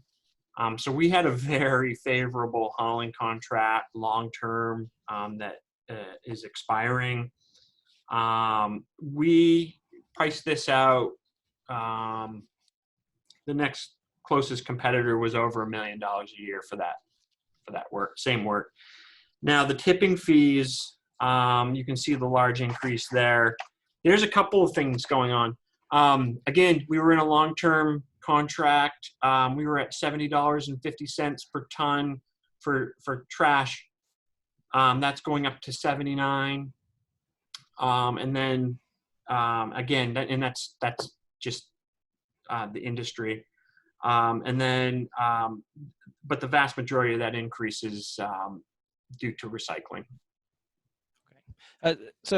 All right, this is a huge thing for me, where our refuse collection is up 15.5%. Our tipping fees up 62%. We're going to be spending $1.3 million to take care of the trash, and not recycling is a huge contributor to all of this. And I'm hoping we can send this to a committee or have a public discussion about this, because I don't know if being in this finance committee, people are aware of the huge budget that we're having for trash, and how it's causing your tax rate to go up, and you're already at 1.3 million, and we need more education, we need more classes, we need more council meetings, we need more press on this. Even short of doing some sort of draconian law that to enforce all this. This is a huge. Yep. I didn't know who that was. Mayor Foley. Oh, yes. Go ahead. May I just speak to the trash subject a moment? Yeah. Yes, please. Thank you. obviously, this is not a situation that we had anticipated, and Jerry's joined me here in the office due to some of the internet issues, trying to help out with Eric since we're all on the same network. The situation regarding the trash was not a nut that we wanted to crack during this budget cycle, and unfortunately, Eric had built a budget that planned on the standard increases that we were having year to year. We didn't anticipate a huge increase. And then literally late February, when our contract ended at the end of March, Casella Waste informed us of a 40% increase in that funding. $500,000 increase. That's a huge increase and not anything we anticipated in this budget. So in addition to all the other challenges that we've had pre-COVID and now, to have to deal with this trash situation is even more of a challenge. And making the switch to EcoMaine, I seriously contemplated developing a budget that eliminated recycling and bringing that forward to the city council. That would save us another $100,000 annually if we just threw away trash and just threw everything in the trash and sent it to the incinerator. EcoMaine has an incinerator. It's a very environmentally friendly incinerator. It generates electricity that they sell to the grid, and it has very, very minimal emissions. And I thought that might be the acceptable thing to do, since the market for recyclables has declined significantly. Back when we got our 10-year contract before, the cost for disposing recyclables was zero. And there was a cost associated with collection, so it made sense.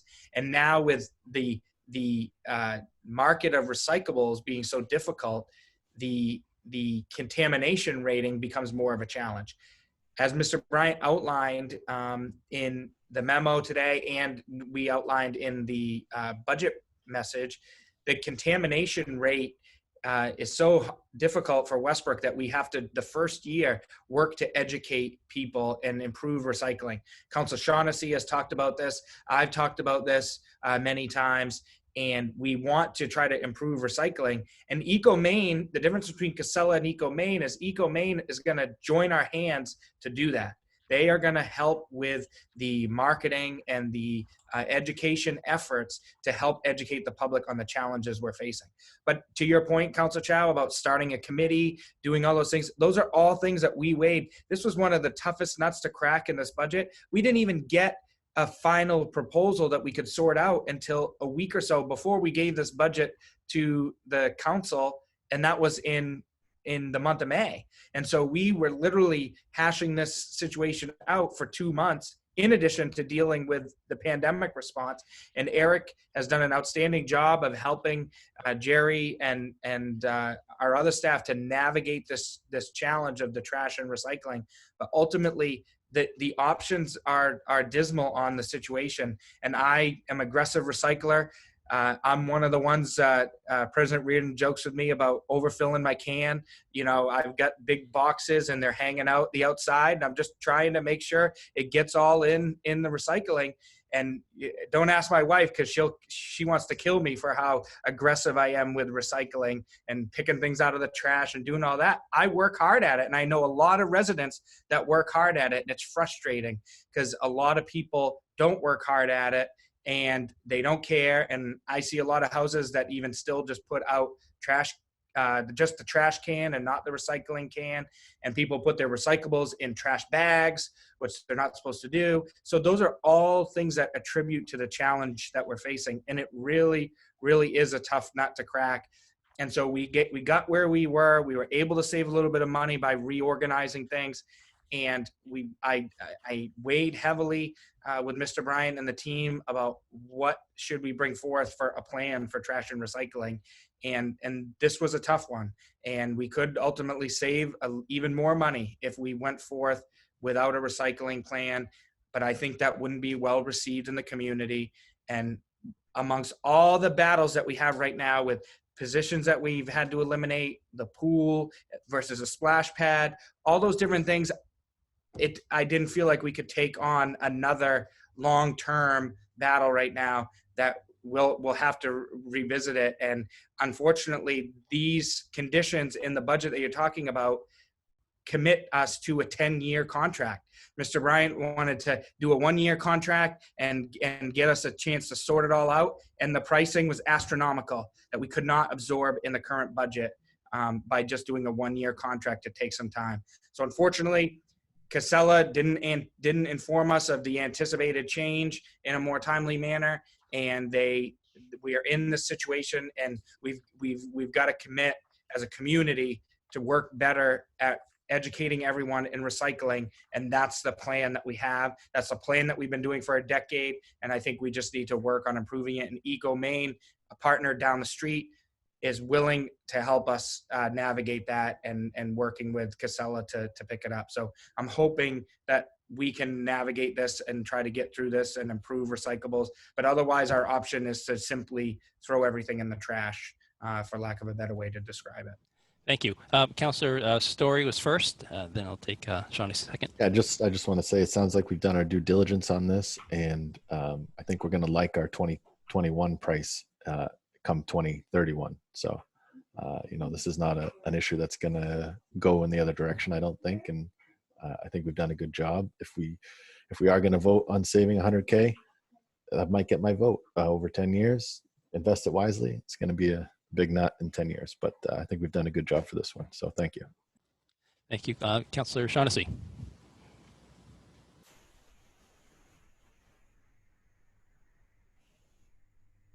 Councilor Shaughnessy, you're muted. I'm sorry about that. I just want to say I agree with the mayor. I was struck by how much that this is costing us. And I know for myself that there was a point a few years ago, or maybe not even that long, just sort of realizing what was and wasn't appropriate to go in there, and just the words squishy is trash and crunchy is recycling opened up a lot of my eyes. I do have a question. The food waste side of it, I've always heard that that's the most expensive, the most weighty of everything is food waste. And has there been any thoughts to eliminating that from the waste stream? Eric? So if I may, I'm trying to call in on my phone because. Oh, okay. I can speak to it. The question was about the food waste, Eric, and that being the biggest thing. And we've talked about that. I've worked with Lynn Levitt, our recycling coordinator, or our sustainability coordinator, and it's the collection costs that make it so difficult. If we could simply have a contract with a company like Garbage to Garden, or I think there's another one out there, and everybody would do that, we could save a lot if everybody would compost in their house at their home, which it's a hard thing. The science behind composting is challenging, and sometimes you can mess it up. And so ultimately, I think one of the things we'll look at, we didn't have enough time to look at it in this budget scenario, but is maybe some food waste drop-off sites. We had contemplated keeping recycling and doing the old-fashioned silver bullets like we used to have, and not have the curbside recycling and get people to do it that way again. But I think I seen popping up in like Scarborough and South Portland some curbside yard waste programs, and then simply like organizations like Garbage to Garden, they will. They have a monthly fee in order to do it. Obviously, that's a new monthly cost for a homeowner, but it would help the city overall if everyone participated in that. But they even have the ability, if you volunteer and commit to give time, I think they waive the fee associated with the collection for Garbage to Garden. And so it's, I think it's like $10 or $14 a month to have that collected, and they give you compost and stuff like that. So I know a lot of people that do home composting, and I know a lot of people that do Garbage to Garden. It's just the collection costs. And I thought, if we could maximize, like with a city contract, if it could be cost effective. And, that's composting, as you know, is from just dumping it in the bucket, it's a little bit harder to screw up than recycling, because you're just putting food waste, period. And so in addition to other things like dryer lint and hair and all that stuff, and you can help get that stuff out of the waste stream. But yeah, food waste is the heaviest aspect. And if people were able to compost, we could save that. Maybe we'll look to see if we can get the cost associated with and that creating some sites like we talked about, and see if that's something that isn't prohibitive, and we can see if we can take waste out of the waste stream. But I think ultimately it's the recycling that does a number on the change in things. And there's like even time that I've learned, even in the 10 years that I've been aggressively recycling, things like receipts, I think receipt paper is not recyclable anymore. I've heard Lynn talk about the cartons that you get, like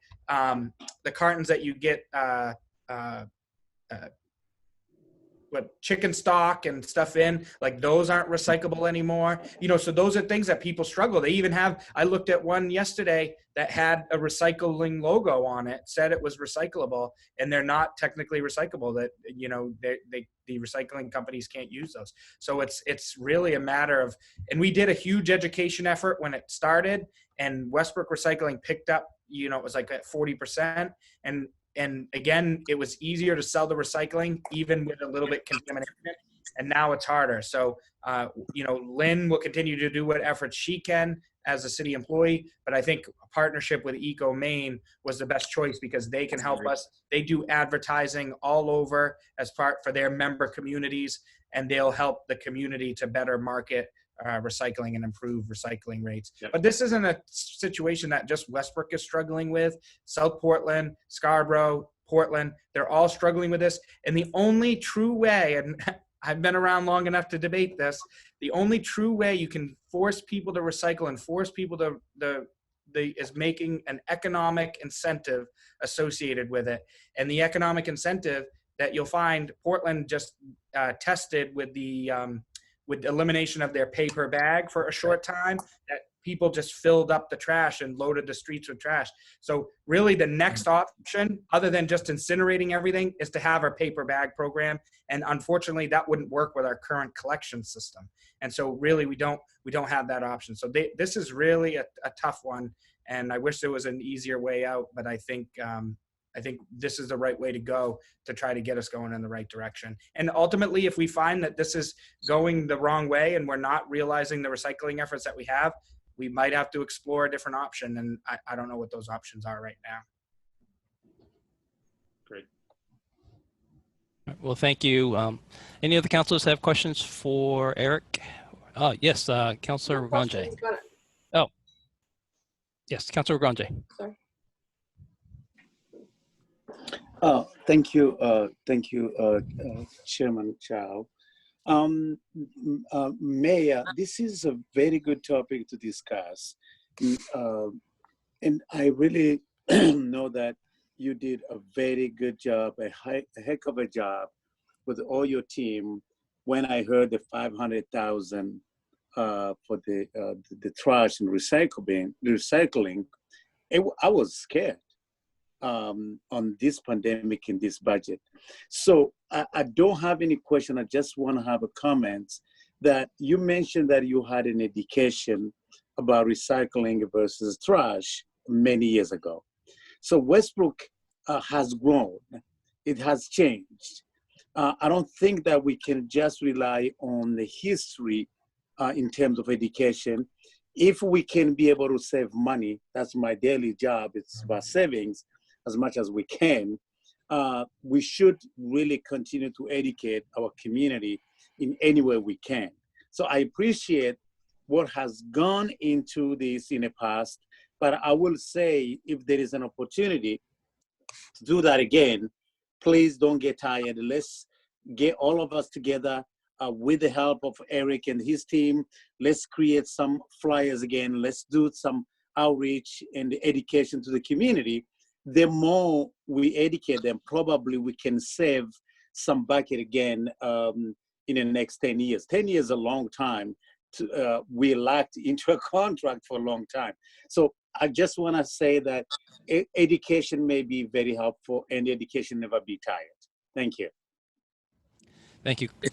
Councilor, go ahead. Yeah, thank you. I just want, thank you, Councilor Ganji. I just wanted to mention some of the education efforts that we do on an ongoing basis. So our sustainability coordinator is in the schools every year, all year. I think it was in the local paper last year about the reduction of food waste going out of school cafeterias. That's her working with the teachers in the schools and the students to make that happen. She also does an education effort down to My Place Teen Center every Thursday. Right now, that's not a possibility, but typically that's one of the things she does. And also, I just want to also say that she spent some weeks last year in some of our tougher neighborhoods when it comes to recycling, walking ahead of the truck, going door to door, talking to people about what's right, what's wrong when she saw issues with their bins. So what we're going to need to do is ramp that up, and EcoMaine is the entity to help us do that. Thank you. All right. Thank you, Eric. Councilor, Vice President Turcott. Thank you. I don't have a question, but I did want to chime in on something that Mayor Foley said about the economic incentive. I mean, we would have bottles everywhere if we didn't have an incentive for returnables. I see that travel the world, and I see that all over the world. Plastic bottles in rivers and sides of the roads because there's no incentive. And so I do think economic incentive is a good cultural trigger shift, and we should explore that. Thank you. Any more questions from councilors? Seeing none. Mr. Dudley, I want to thank you for doing an amazing job. You're the head of so many departments: public services, engineering, parking garage. I'm not sure if I can list everything you're head of because we have a deadline and we have to do other budgets. But I want to thank you and your entire crew for doing such a great job on everything you do. It's really wonderful. You can pick up something and do it well. Thank you.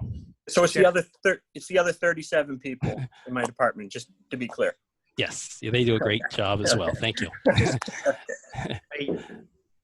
All right. Yes, Mayor Foley. Yeah, sorry, I don't want to. I know we got a lot of long agenda, but I just want to quickly speak to the trash one more time.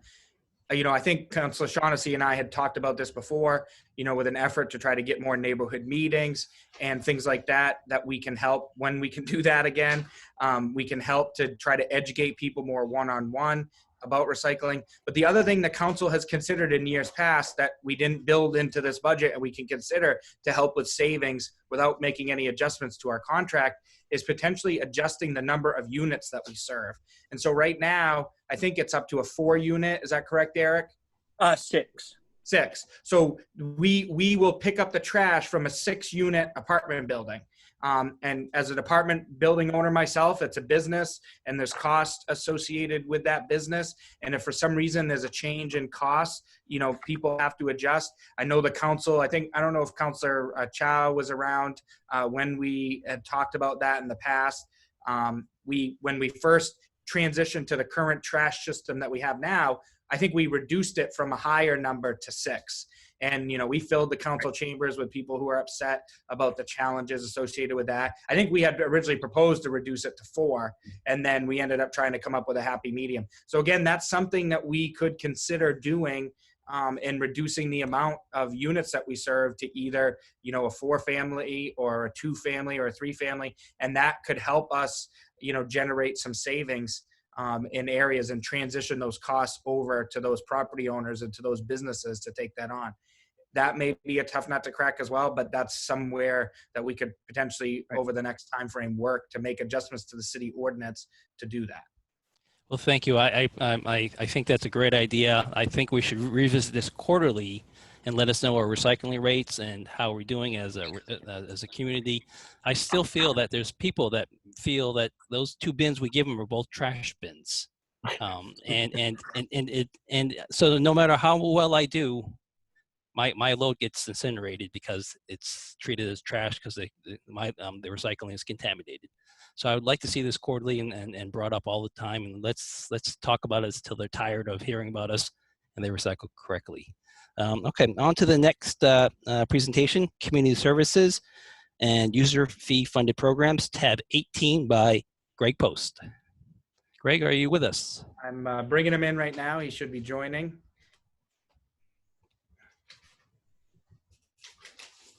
Greg is there. Yeah. Can everybody see and hear me all right? Yes. All right. Excellent.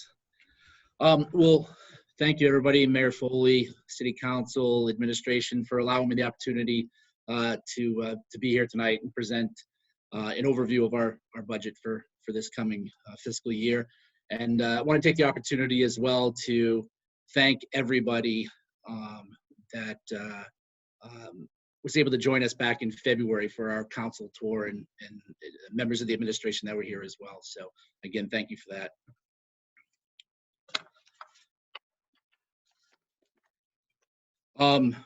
We are, as Mr. Mayor said, community services, or as we like to refer to ourselves now as emergency closure specialists. We had an extended pool gym closure last year, and at the time we never thought it would be worse than that. And here we are a year later, and sure enough, we're in another situation like that. So, want to certainly appreciate everybody that's been a help to us through this time, and a lot of questions and things like that. But we're going to get through it like we did last year as well. So, the Westbrook Community Center is a multi-purpose facility that serves residents of Westbrook and surrounding communities by providing social, recreational, and basic needs opportunities for groups. Through collaboration, partnering, and working together, the city's Community Services Department offers an array of community services and activities that help constituents find and access resources and programs that enrich their lives. Our goal is always to promote self-sufficiency, foster health and well-being, and provide a safe and welcoming place for our community to gather. Just a couple things that I wanted to point out. This year, we went through and we kind of streamlined some different things and added some new programs and kind of reinvigorated some things. A lot of that, I want to give Anthony Dom some credit, our children's program coordinator, for kind of breathing some life into some of those opportunities. We looked at specifically with open gyms. We've always struggled with where do we put it, and I know there's a lot of kids out there, a lot of students that want to take advantage of it. We've tried it on weekends. We've tried it at different times during the week. This year, we decided that we were going to do it right after school. We weren't sure what the outcome would be, what the response would be, and it was a tremendous response. Kids got over here after school, especially before basketball season. They were able to get in and just, we have our after school program, but it kind of added to that whole element and different things going on, and it seemed to really work out really well. We also added the ski and snowboard club this year. It's the first time in about 10 years we've had a ski program. We were able to transport a group of kids in our transportation van up to Mount Abram. It was a wonderful partnership. It seemed like it snowed, or we had an ice storm every Wednesday evening, so we had to do some shuffling and rescheduling at times. But it was tremendous. The response was great. We're in the works to hopefully this winter expand that program. We did a middle school program last year, but a lot of those middle schoolers are now moving on to high school, and we anticipate being able to have 2 different programs and do it multiple times during the week. Our after-school golf club, we did up at Sunset Ridge, a great partnership with them. And we also did an after-school bowling club over at Spare Time, just down the road on Riverside. And then, as you all probably know, we added our Food Truck Friday program last fall. That ran from September to November. We had a different food truck here every Friday afternoon. And again, the response to that was great. So we were really excited at the response and how things turned out with some of our new programming this year. And we hope to be able to expand on that as we move forward. All right, next slide, please. So you may or may not be aware, so some key celebratory dates this year. March 15th was the 200th anniversary of the day Maine joined the Union, became the 23rd state. But even more importantly, at least locally, May 3rd was the Westbrook Community Center's 10th anniversary, and May 4th was the 45th anniversary of the Westcott Junior High School, which is now the Community Center. We had hoped to be able to celebrate some of these events and really kind of blow it up on August 18th as part of our Community Fest and anniversary celebration. but because of COVID and the restrictions and guidelines and large gatherings, unfortunately, none of this came to fruition this year. So it's unfortunate because it really was really the perfect year to be able to celebrate these things.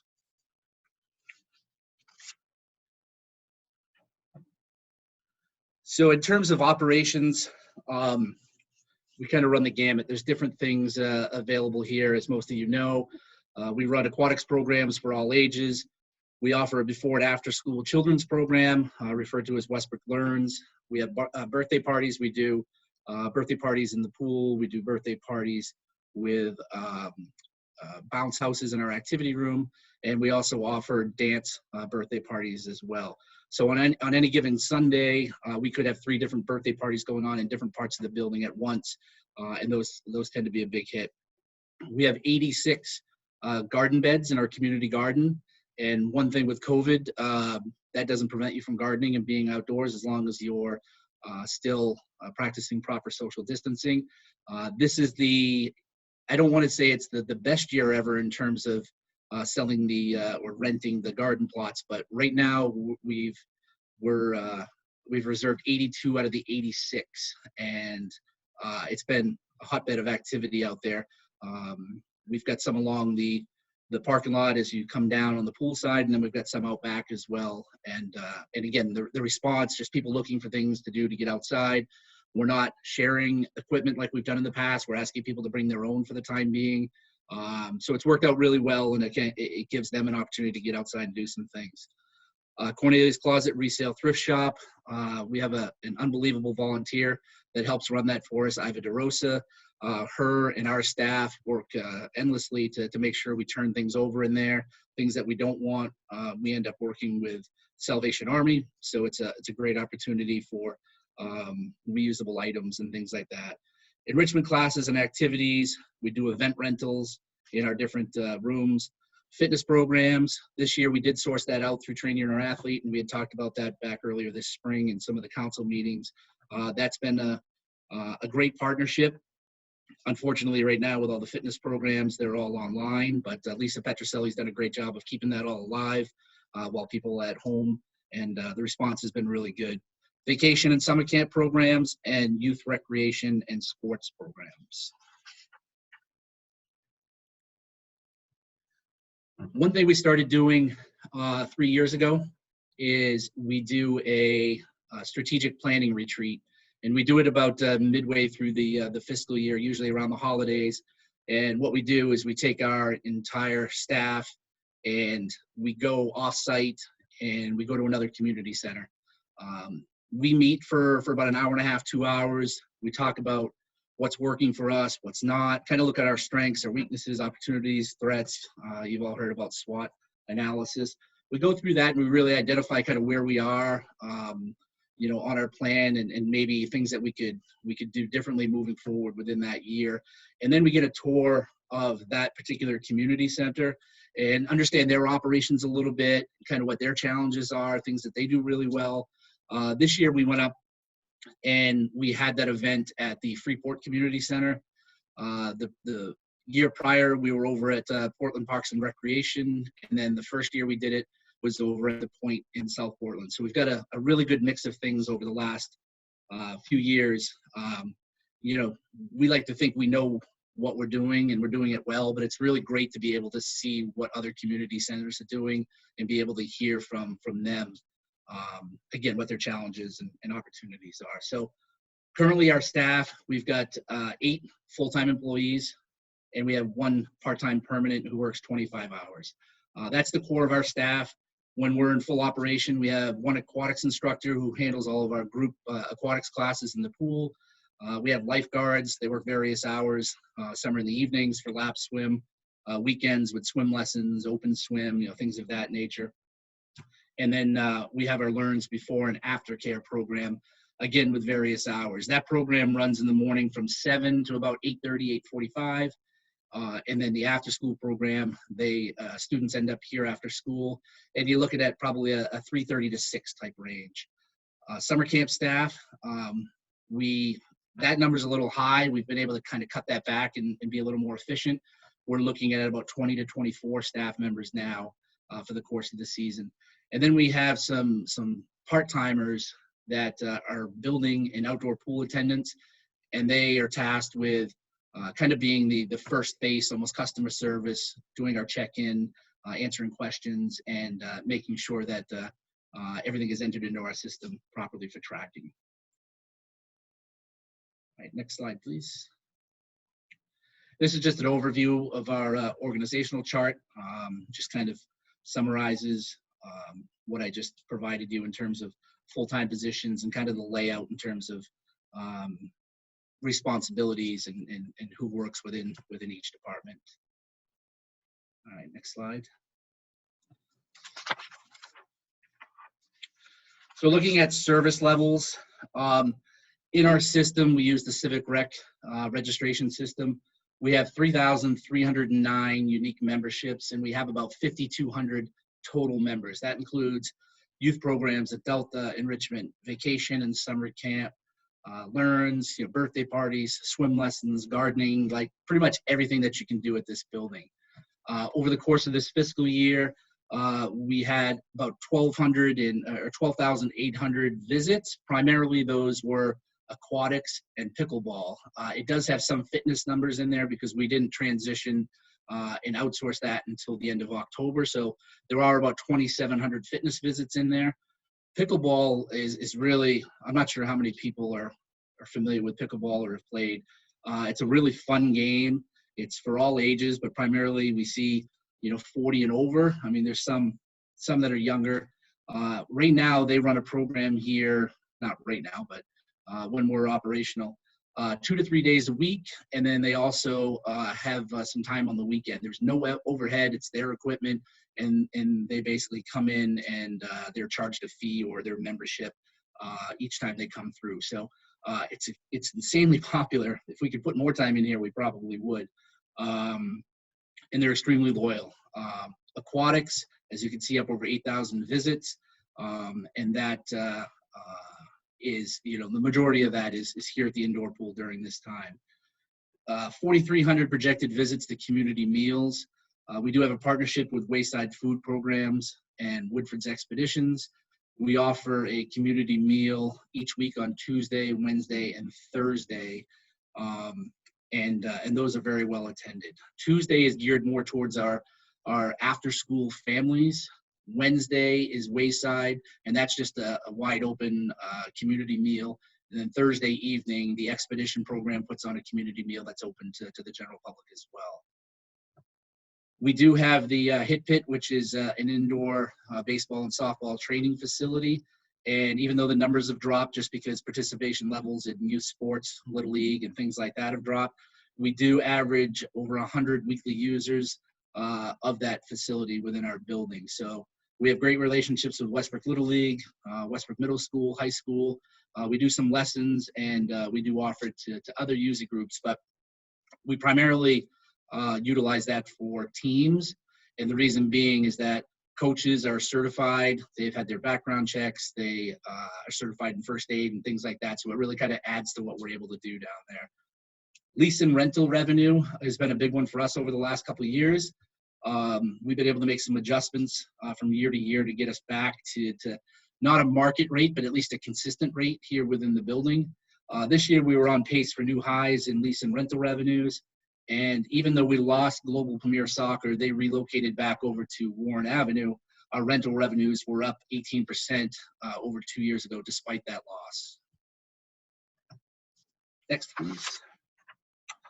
So COVID, like we've all heard that over and over again. For us, when the building closed back on Saturday, March 15th, we really made a concerted effort to be able to handle the services and some of the resources that we felt were essential. And thank you to administration for kind of allowing us that opportunity and to work through some early kinks to make sure that we were able to do that. So for the last couple of months, primarily, we've had 3 resources available here. General assistants, Michelle Mecto and Harrison Dia, they knock it out of the park. They're outstanding on their end, and they've worked out a schedule. A lot of it's been over the phone. Some in-person contact here to deliver some things. And I know Harrison is on the schedule for after this, but they've done a great job. The Westbrook Community Food and Resource Center, or the Food Pantry, again, Nancy Crump, Gene Riley, and all their volunteers, they've been working out of the front of the building, very limited staff. The Rileys, for the most part, have been handling the distribution and everything on the day of, on the Tuesdays that the pantry has been open. They've had a couple volunteers come in and pack up boxes and things of that regard. But that's been a great service. It hasn't been overwhelmed. In fact, they've had lunchtime and evening hours, and surprisingly, the evening hours, nobody was coming. And I'm not sure if that's just because everybody was home during the day or whatnot. But with help from LL Bean and Wayside, they've been able to get the boxes and satisfy that need for residents. And Meals on Wheels, Deb Almeida and her staff have been here primarily on Tuesdays and Thursdays, and they've been getting meals out to seniors and kind of homebound individuals that require some service. And we were able to utilize some of our staff as well. In the slide, you can see John Hilton and Anthony Doms early on were instrumental in kind of pitching in, because when COVID happened, a lot of their volunteers didn't want to come out. So they were really shorthanded for a couple of weeks until things kind of settled down. So so those three entities have been a big part of what we've been the last couple months. We did just send out a document today regarding a plan for our phased reopening over the next 6 weeks based on the state guidelines. That's starting with Woodford's Family Services and their special needs programs coming back in on June 1, both their children and their adult program. And then we're going to transition to some of the other programs over the course of that 6-week kind of timeline based on guidelines and safety recommendations. So in that regard, I want to thank Chief Turcotte. He's been instrumental in kind of working with us from the safety aspect. Jim D'Amidio, our building superintendent, and Mike Corey, our fire inspector. The three of them have been involved in that whole process and trying to figure out capacity and where we're at in terms of isolation in the building and things like that. And again, while I'm thanking people, Corbett Morse, who is our building supervisor, Corbett is here every day, takes care of everybody's needs, and really makes sure that the building functions. And right now with downtime, he's working hard to make sure that things that right now we wouldn't be getting to if we were at full capacity, that they're getting done, so things are in order when we do open up again here, hopefully sooner rather than later. Next slide, please.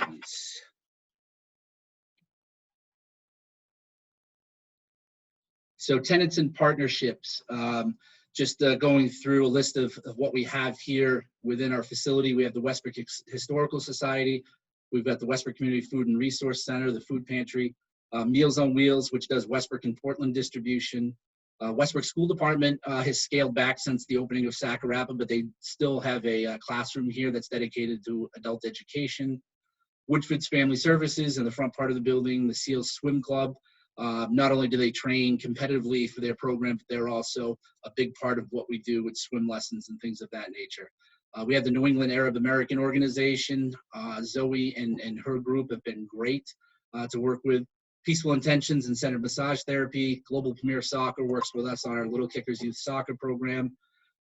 The high school boys and girls, Coach Hoy and Coach Manduka this year made a concerted effort to be part of our basketball program. That's been one area that really has been hit hard over the last 3-4 years. For some reason, the numbers are way down. So this year they made an effort to be more involved in that with the younger kids, and we brought back the Bouncing Blue Blazers youth basketball program. If any of you guys are from Westbrook, I know Gary, you're familiar with that program. To try and reinvigorate that excitement that Westbrook basketball once had, especially at the youth level, and that we saw our numbers increase this year, and hopefully with their involvement more so next year. Fiber Arts with Jane Herbert. Brio Dance Studio offers dance classes and dance parties here. Julie Wilkes. We do guitar and piano lessons, and over the last year we've partnered up with the Right Choice Driving School to offer driver's education as well. Next slide, please. So we've got an ongoing relationship with Convenient MD. It started back in 2018, and it was a partnership for them to offset some of our costs with summer camp. They had a t-shirt sponsorship, and for a fee, they basically sponsored our youth programs and our summer camp. Unfortunately, because of the situation right now, they've postponed that. They won't be doing anything with our summer camp, but they do want to revisit this in the fall and look at those opportunities again with our winter sports and then spring, and then hopefully in the next summer as well. So it's been a good relationship. They've had some turnover over there, but each time there is, they reach right out to us and make sure that things are good. And again, from a financial standpoint, it's worked well for us to offset some of the cost of t-shirts and things like that with summer camp.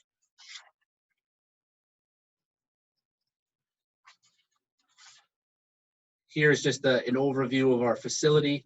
Again, it's 97,000 square feet. You know, it's a large building, and when we're fully operational, there's people here nonstop.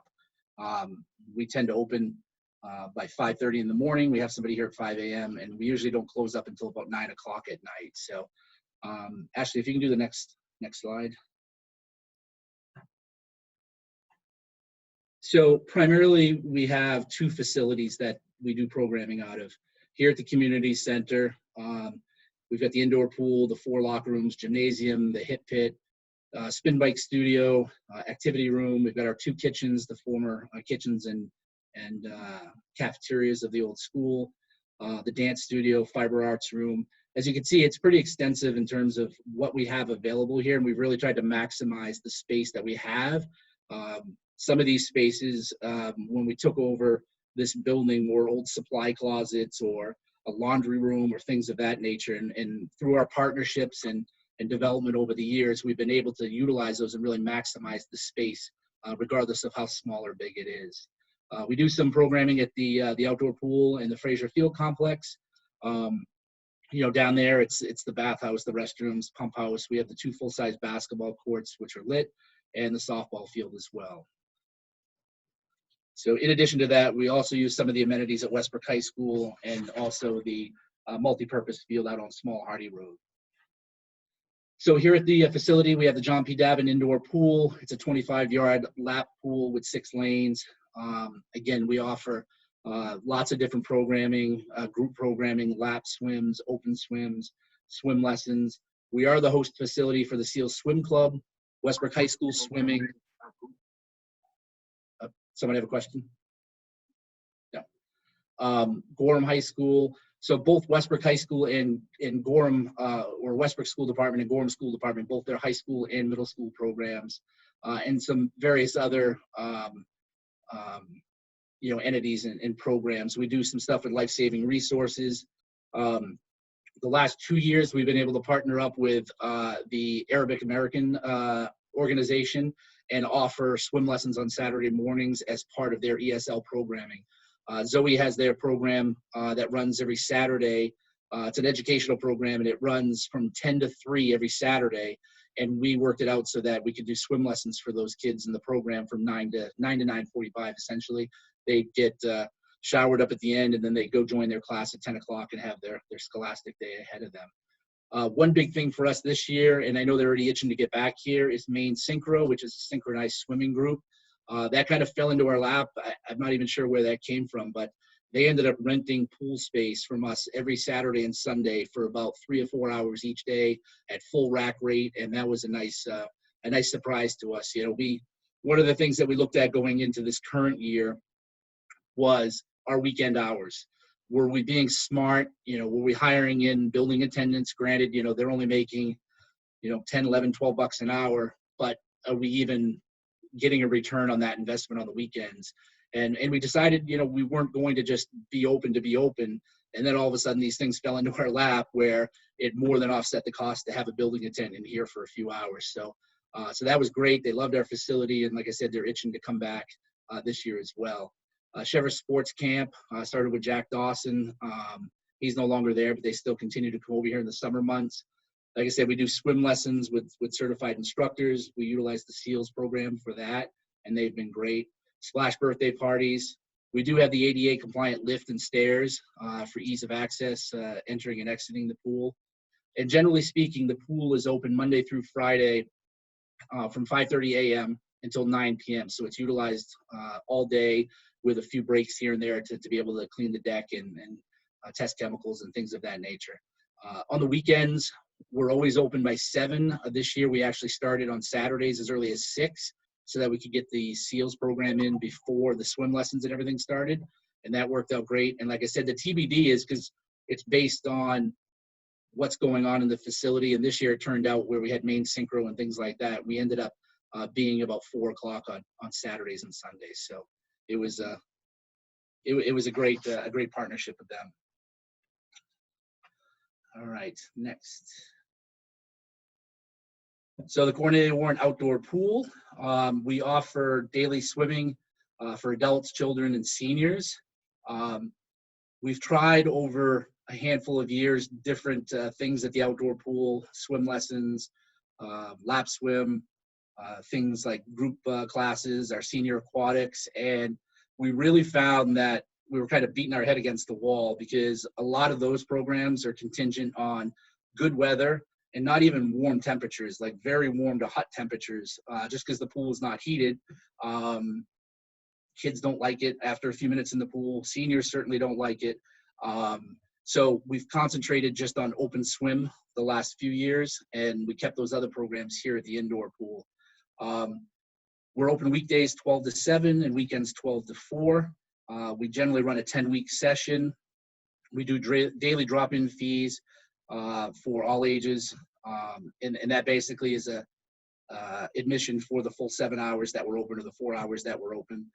And this year we were planning to do some new summer passes, which allowed a nice affordable entry price for basically unlimited use of the pool throughout the summer as a way to get some people in there on a regular basis. And we've kind of messed around the last few years with different promotional. I think 4 years ago we did 25-cent Tuesday, which sounds great when you say it, but when you're dealing with quarters all day, it's an absolute nightmare. We went to free Fridays. There was a great response with that, but we found that if you're working and you can't get there on Fridays, it really did no good. Last year we did a free happy hour program from 5 to 7 Monday through Friday, where if mom and dad were getting out of work at 5 o'clock, they'd run home, they'd grab the kids, they'd come down at 5:30, and they'd be able to swim for an hour, and it was free of charge as long as we kept it within our capacity limits. So we had people at the gate managing the traffic flow and things of that nature. So that worked out pretty well. And then this year we were looking at Sundays, just because Sundays traditionally are a slow day down there, surprisingly, even on the weekend. So that was kind of our promotion for this year. Unfortunately, just with COVID and the social distancing and the inability to really police those social distancing measures, and the fact that pools right now are still, if they can open, it's going to be in a limited capacity, and they're really discouraging groups of people in an open swim format. And in fact, someone said the other day, if you open, you should restrict kids from going. That's, to me, that's kind of the whole point, is to be able to have kids and family enjoying it. So unfortunately the decision was made just because of all the factors and the resources and staffing to kind of ramp it up to potentially not even open it. We decided that this year we would remain closed for the summertime. Initially that was kind of a hard hit, but as we move further along in this process, it looks more and more likely that pools may not open or in a very restricted manner for the summer. So that's unfortunate. Next page, please, Ashley. So just recapping down there, just a few things to point out. We did last year, was the first year of our impact grant through MRPA, which provided free sunscreen and dispensers for a 2-year period. That was great. And obviously, as Mr. Dudley mentioned, there's work that's going to be done down at the complex, which regardless of the end result is going to be a huge boost for that particular area. Annual pool usage, if you figure in paid visitors and groups such as Jukadu and affinity and things like that. We're about 3,000 visitors per summer at the outdoor pool. All right. Administrative improvements. We continue to streamline programs and meet the needs and interests and accessibility of patrons. We're always evaluating underperforming programs, like I talked about. Like, there's a need for open gym, but should it be on a weekend when nobody's coming and we're paying staff to be here? So we're always kind of looking at that. We tweaked the aquatic schedule this year to be able to accommodate some of the additional swim lessons and things of that nature. We continue to work with Civic Rec and kind of troubleshoot those operational issues. One of the things that we really pride ourselves on is kind of the way our staff dynamic is here and how everybody plays a key role in what we do. And a big part of that is holding our staff meetings. We do it every 2 weeks, and we go over everything that may be happening at this facility. So regardless of where you are and what your position is, you have a very thorough understanding of the expectations, what's upcoming, and really anything to do with our building. We also, this year, we've worked, as you'll see, in trying to enhance some of our building-wide safety trainings as well. As a staff, we continue to do a lot of online certifications and utilizing city resources. And we're continuing to improve the communication throughout the building and really improving our messaging across all platforms. We still, as you'll see in the upcoming slides, we still continue to pursue grants and funding opportunities. With some of the projects that are ongoing, we've been able to tap into CDBG, Cornelia Warren, United Way, and you'll see U.S. Soccer Foundation, LWCF, Help You Out of School. So we're still really active on the grant trail as well.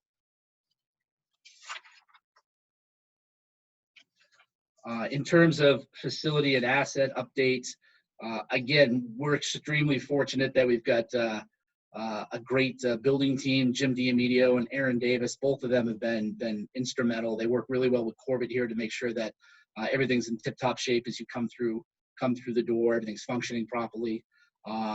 This year we were able to add some ADA compatible door openers, so we've got those at all of the entrances now. We put in, just as part of the election upgrades, additional outlets and electricity in the gymnasium. It sounds funny, like concessions at reception.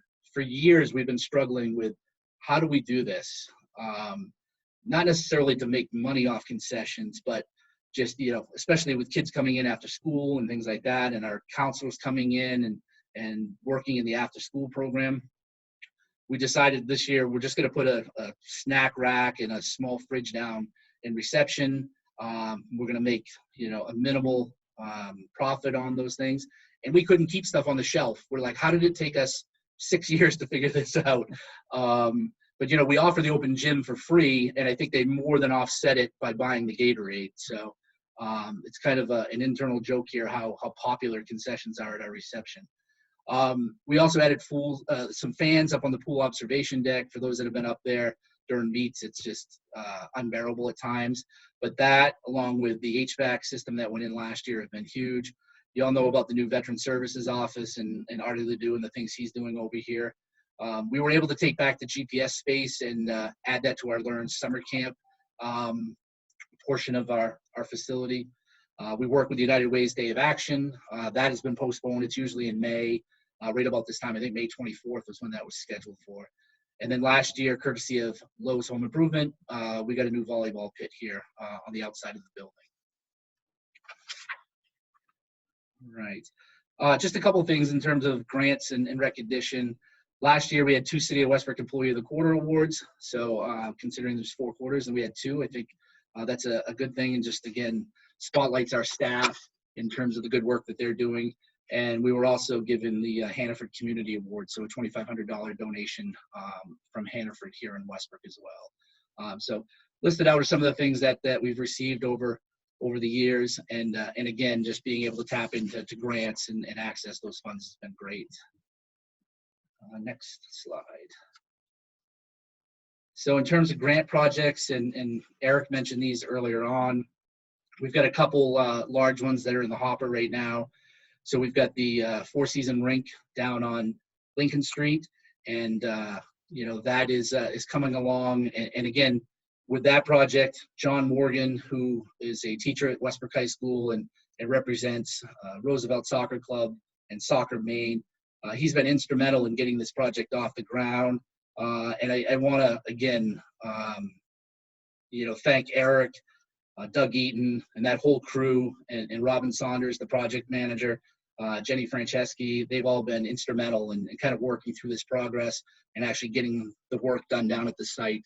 And we're pretty excited to have that come online at some point this year. Boat launch funding, we were able to secure that earlier this spring, and that's at the same location, but enhancing the access to the boat launch and looking at some of the invasive species and removal of those things down along the water as well. All right, next. So with the Cornelia Warren Recreation Area, Eric had mentioned that earlier. And again, this has been a project in the works for some time. And again, with Phil Spiller getting this project off the ground and now Robin taking this on as project manager, this is a huge opportunity for the city and to revitalize that particular complex. And obviously a lot more discussion and details to come on that as we move forward over the next couple of weeks. We continue our education and training, and I won't go through everything, but I do want to point out the picture. I don't know if anybody knows Tom, our receptionist. He's very animated. He was really getting into the CPR training that day and kind of pointing fingers and directing traffic. So we do a lot of this stuff with our staff. Our Learn staff goes off site to a lot of resource sharing and training programs. You can see a picture there from a summit conference that they attended down in Portsmouth or Manchester, I think it was, earlier this year. And then if you move on to the next page, it's just, again, continued education and training, the different things that our staff is involved in over the course of the year. The next slide is, to me, one of the more important things for this year and years to come. I want to recognize, Steve Goldberg has been unbelievable in this process. Believe it or not, we've been at this building, for 10 years, and we've never had a full-on, full-scale emergency, evacuation or drill or anything of that. Everybody's done it, but never as one big collective unit. And we've worked a lot with public safety to put these things in place.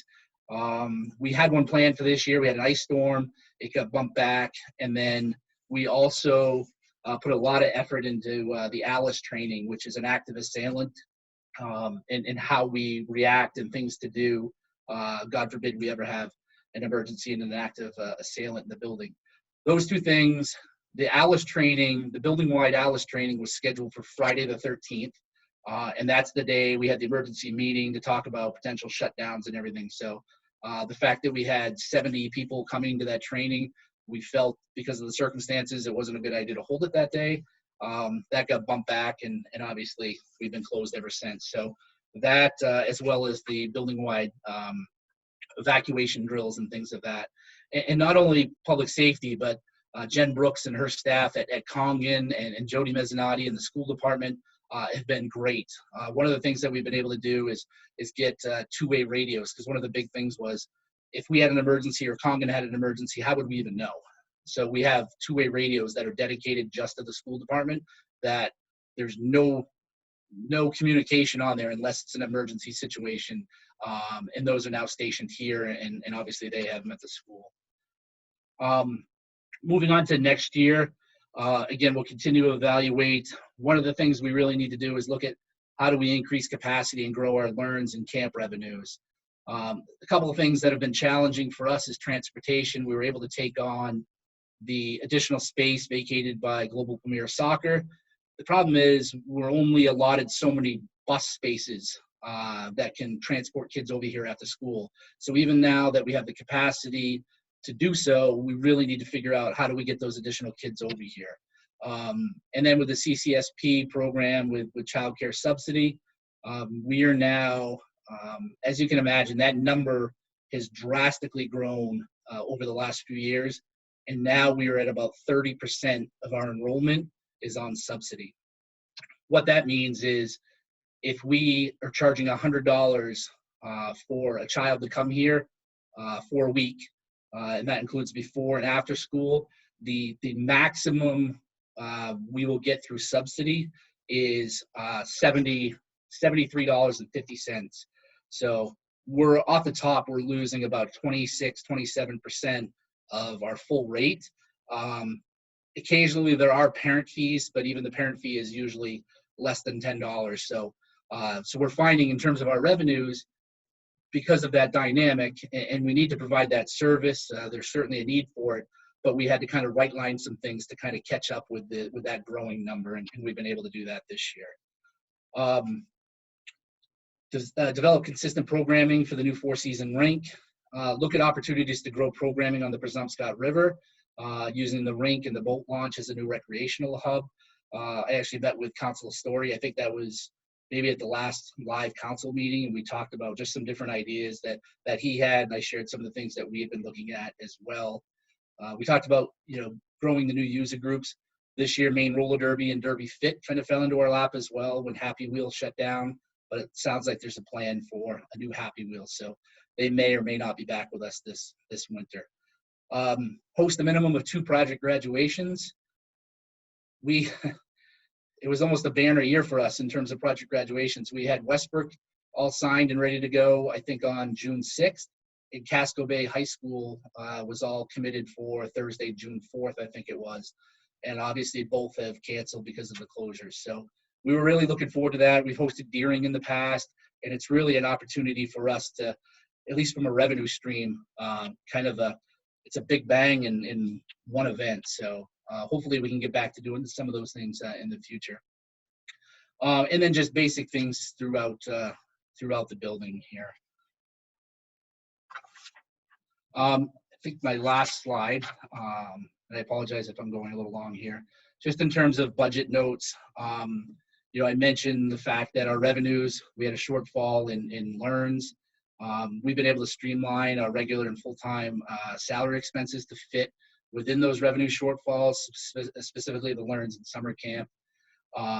We continue to increase the lease terms for our exclusive space tenants. This was year 2 of a standard lease and utility and facility fee increase. New programs, again, resulted in some increased recreational revenue. And we're currently negotiating a new SEALS contract that expires July 1. And that's expected to increase some of our pool rental revenue.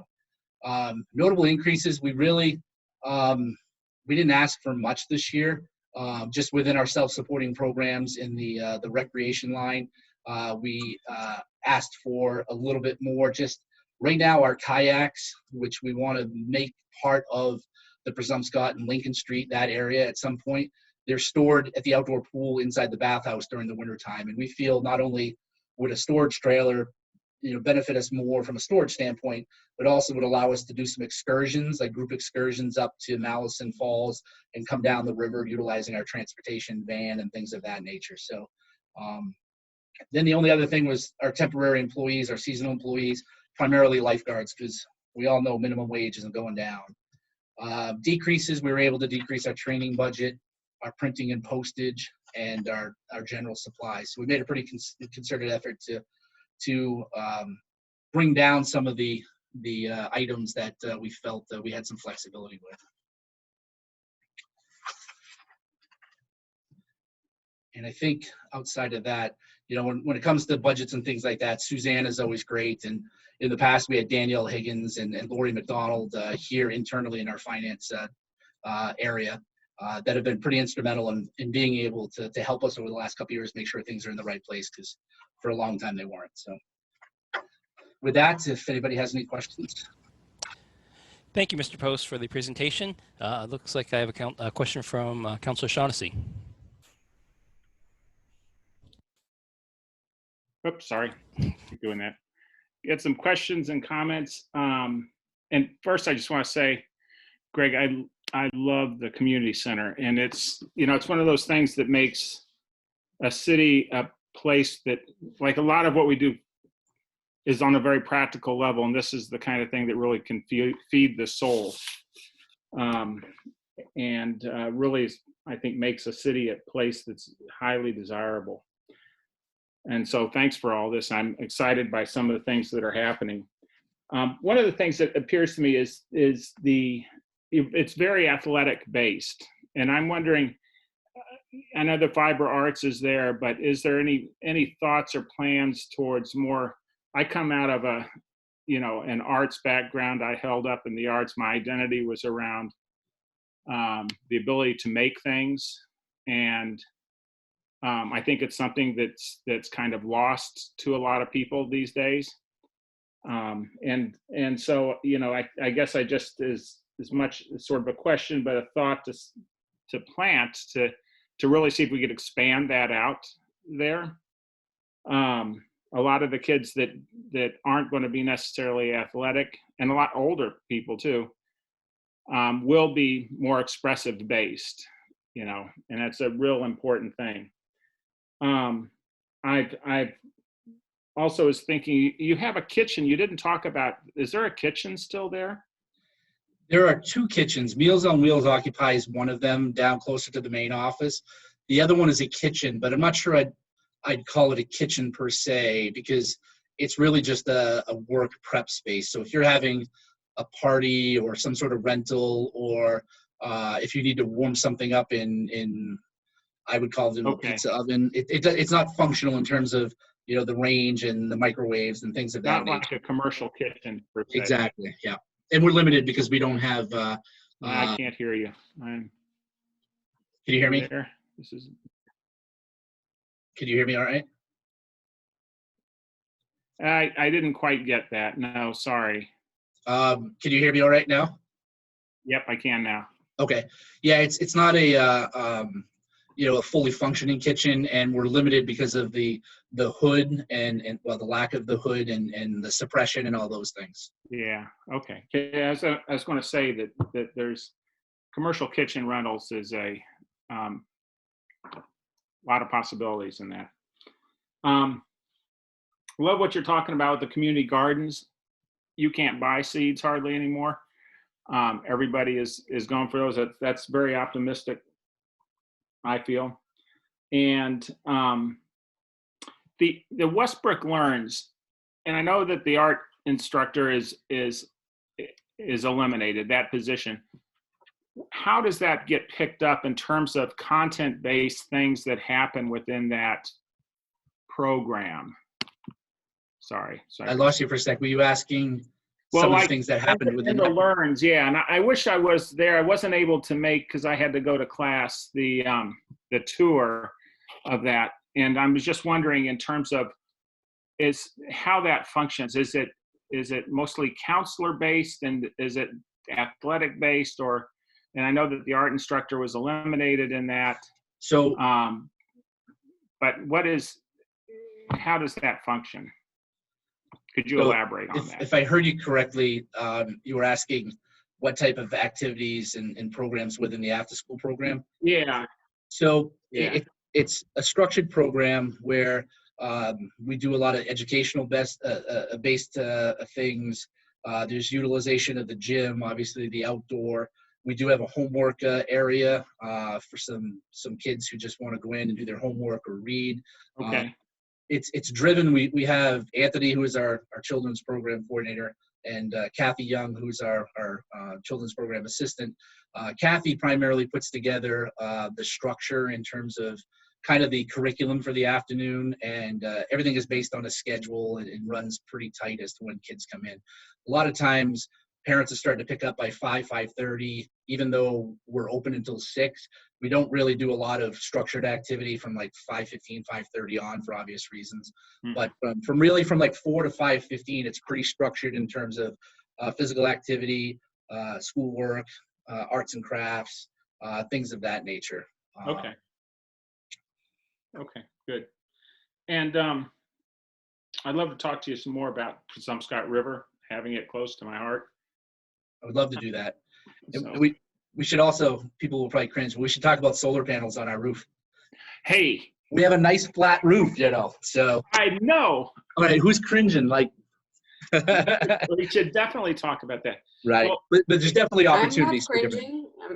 No, I'm cheering that on. right? All for grants for those. Right. Yeah. And kind of getting back to your non-athletic programming, this spring we really saw an impact. We moved Anthony, who's again our children's program coordinator, who had focused almost entirely on our Learns program. We shifted focus a little bit with him and put him, really tasked him with developing children's programs beyond the Learns program. And that's where you saw a lot of our after-school activities with the bowling and the skiing and things of that nature. And that's our plan moving forward when we go back to school in the fall, is to have him really focus on some of those activity groups and the non-athletic stuff moving forward. Yeah, things like maker spaces are just becoming so all over the place. But that's good. With our food trucks, we had Empanada Club, and he was talking about the food lab, I think it is in Portland. Yeah, they do, a lot of them do their prep work there, and then they go off and sell and distribute.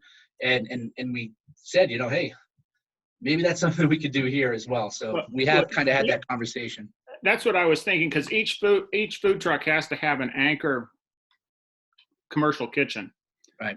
And so you'll even find like Woodford's Corner at the hall there. There's a number of them. So. Yeah, it's definitely an option moving forward and something we'd like to explore. Yeah. Well, thank you. We do have 2 more presentations to go through. Are there any other counselors that have questions on? Yes, Mayor Foley. Thank you. May I just speak to the reference to the positions that were eliminated? When we began the development of this fiscal year's budget, of all the positions that we eliminated as part of the budget that we ultimately presented, none of those positions were on the table to be eliminated when we had our budget presented, except for the 2 positions at the community center as part of the Learns program. And if you'll look, the rationale for the elimination of those positions is they were causing the program to begin to create a deficit, and ultimately operating in a deficit and causing the taxpayers to pay for a summer camp and an afternoon program we didn't think was appropriate. And essentially we were creating the same situation that we have at the pool, where we're spending more money than the expenses associated with that. And so we had planned to make those adjustments as part of this fiscal year budget pre-COVID. And so though they were difficult to lose those positions, the whole situation, it wasn't about the programming, it wasn't about the people, it was simply about the fiscal survivability of the program. And that's all it was. And yes, it was tough to make those decisions and tough to lose those positions. But I think, as Greg alluded to, Anthony does a tremendous job and can pivot with anything. And there'll be art programming, and there'll be arts and crafts, and there'll be different things that are done as part of those programs without those specific positions. And just like we've asked everybody to do in all city departments with the elimination of positions, people are going to take on more responsibilities than they had in the past, and we're spreading everything out over everyone to take a little bit here and there, and they're joining in that in the community center, not only as part of this situation that we're in with the pandemic, but also to keep their programs sustainable going forward, so that they can continue to either make the program profitable or at least cover its expenses. And then lastly, I just want to mention, as far as solar panels on the roof, pre-COVID, Lynn Levitt, our sustainability coordinator, had been working on a RFP for solar for all city facilities. And there's changes in the laws that allow those things to happen and be financed through the actual solar generation with I forget what it's called. It's like a municipal host agreement or something like that. So we have all the info we need to send out. Obviously, COVID got in the way, and it's not something that we're able to send out at the moment, but it'll get back. It's important to try to get something like that done this year, given the incentives surrounding solar. So we will, and the community center was listed, as well as many other city facilities with the latitude and longitude and all its solar ability. So we will be having that come forth when we get a break. Outstanding. Thank you, Mayor. All right, any other city councilors that have questions yes, Councilor Morse. Yeah. Hi, Greg. Hey. I just had a question, and I apologize if you talked about it and I just missed it, but could you just, I'm curious, could you explain what the election upgrades to the facility was? Fairly minimal, but we did, this building is fairly archaic. Apparently there was no code when it was built, because instead of having electrical outlets every 4 feet, they're about every 24 feet. Well, probably even closer to every 40 feet, to be honest with you. So in order to handle some of the electric needs within the gymnasium, we installed some additional electrical outlets out in the pool atrium, where the voter registration table was and check-in and all that. It tended to be very dark even during the daytime, so Jim and his crew installed some new LED lighting to brighten that area up. So it's small things like that, nothing significant, but certainly things that make a difference. Thank you. Welcome. All right. Any other councilors have questions? I'll go ahead. Mr. Post, the Civic Rec software, is that the software that you use to sign up kids for the programs and adults for the programs? That's the website where I go in and register for classes? It is correct. Okay. So that line 54330-0200 costs $86,000. Is that the annual fee? Does that include the credit card fees that we get from Civic Rec? Should be 8,600, right? Yeah, 80. Yes, I'm sorry, Yeah, 8,600. okay. Yeah. Scared me for a second. Yeah, so 8,600. Does that include the credit card fees? I see monthly warrants for the credit card fees from Civic Rec that go from anywhere from $200 to $600 a month, depending on what month we process the credit cards for the kids. So is that's 8,600 include all the credit card fees, or is that an additional charge? That's an additional charge. The 8,600 is just for the technology, for the software and everything for the year. All right. Is it possible to outsource that credit card fee to a different company that charges less credit card fees? Yeah, but I don't know if that's something that's done department by department. I could be wrong. I don't know if Suzanne, you're on the line. If maybe that's. Is it my understanding the Civic Rec is only for the community center? No, I don't believe we're paying fees through them. The credit card fees you're talking about? Yes. No, I think it's just the fees on the card transactions themselves, but I could look into that and get you an answer for sure. Thank you. Because yeah, I do see the monthly warrants, and I see it's a lot of money. Looks like a Civic Rec fee, and we get charged a per credit. We get charged fees. That's how people get points. So correct. So if we get charged a per credit, we get charged fees. That's how we get. Again, a little feedback. Yeah, no, I can have that conversation and we can get an answer back out to you. Okay, thank you. And then the next question is the pool budget expenses. Currently, this budget is planning for one indoor pool. I know there's a splash pad discussion that we haven't talked about. Where is the outdoor pool and the splash pad in the budget? What are we thinking about for the 2021 budget?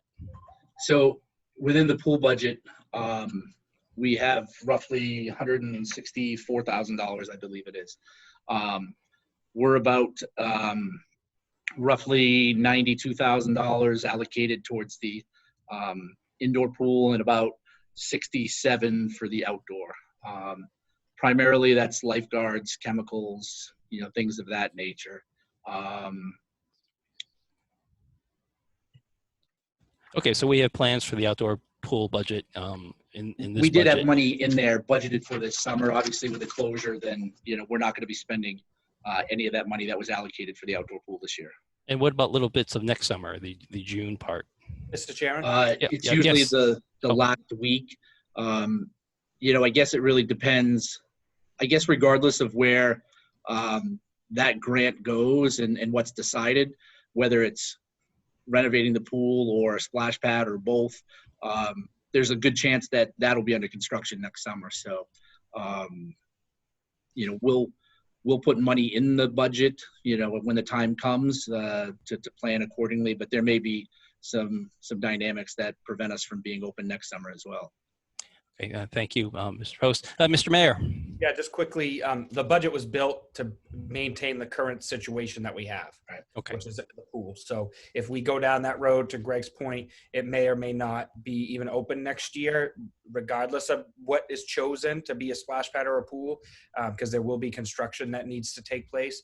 But the sooner we can make that decision so that they can prepare a design document. So if the community decides we're going to keep the pool, then we can prepare design documents and get bids, hoping that the bids come in within the budget that we have. We haven't really been, with many bids that the city's put out, we haven't really been rewarded in that manner. Usually they come in way over budget, but if we're able to make the project within budget, you know, we may or may not be able to get construction started this construction season in the fall, if that's possible, to potentially have the pool or whatever situation is ready sometime next summer. But again, it's all about how quickly we move on everything, and it may or may not be possible. But the budget's built based on the current situation. Okay. Well, thank you, Mayor, and thank you, Mr. Post, for the presentation. We really appreciate that. We do have to hustle. We have general assistances, tab 17, social services 17, and then also after that, we have the Walker Memorial Library. So, and I don't want, this is my first year as a finance chair, and I don't want to be known as the guy that went really over. All right. So. Thank you, everybody, for your time. I really appreciate it. And sorry if I jumped in too quickly. I was anxious in the beginning, so if I jumped over you, Mayor, I apologize. No problem. All right, so on to general assistance, and presented by Harrison D. Day.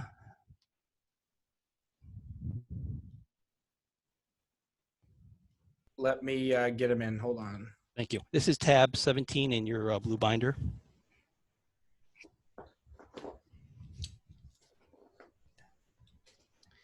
He should be on now. He's muted.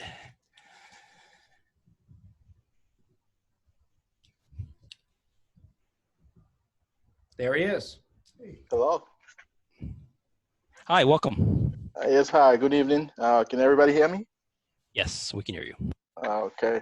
Well, good evening, Mr. Chairman, and good evening, City Councilors. Thank you for the opportunity to present our budget. First, I just want to beg your indulgence. I had to switch from my laptop. For some reason, I'm having some connection problems, so I'm on my my cell phone right now trying to do this presentation. So bear with me. General assistance.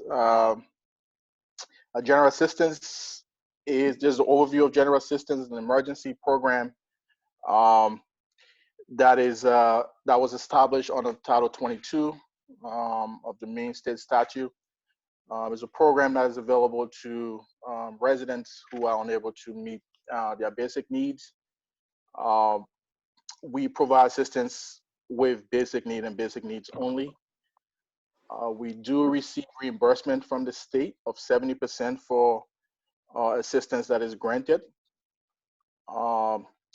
The structure of our department is a little strange because even though we are a city department, we also fall under the purview of the Maine State Department of Health and Human Services. So we report directly to DHS. We have a yearly audit that they come in to audit us, make sure that we are following the state statutes and ordinances and guidelines and things like that. We are a department of two, myself and Michelle Mecto. Michelle Mecto is the program assistant, and she has spent close to over 2 decades with the city of Westbrook in various capacity. And she bring a great deal of help and knowledge in helping trying to run this department. And then my direct supervisor is Jerry Bryan. So I report to both Jerry Bryan and the State of Maine Department of Health and Human Services. In Westbrook, general assistance is for Westbrook residents only, and eligibility is based on income.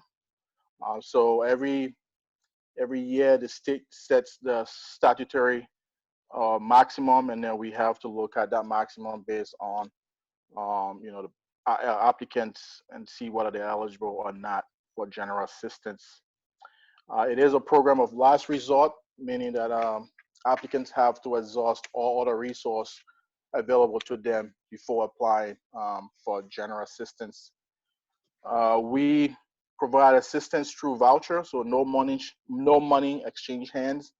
The vouchers go directly to the vendors, and then we are invoiced and pay the vendors directly.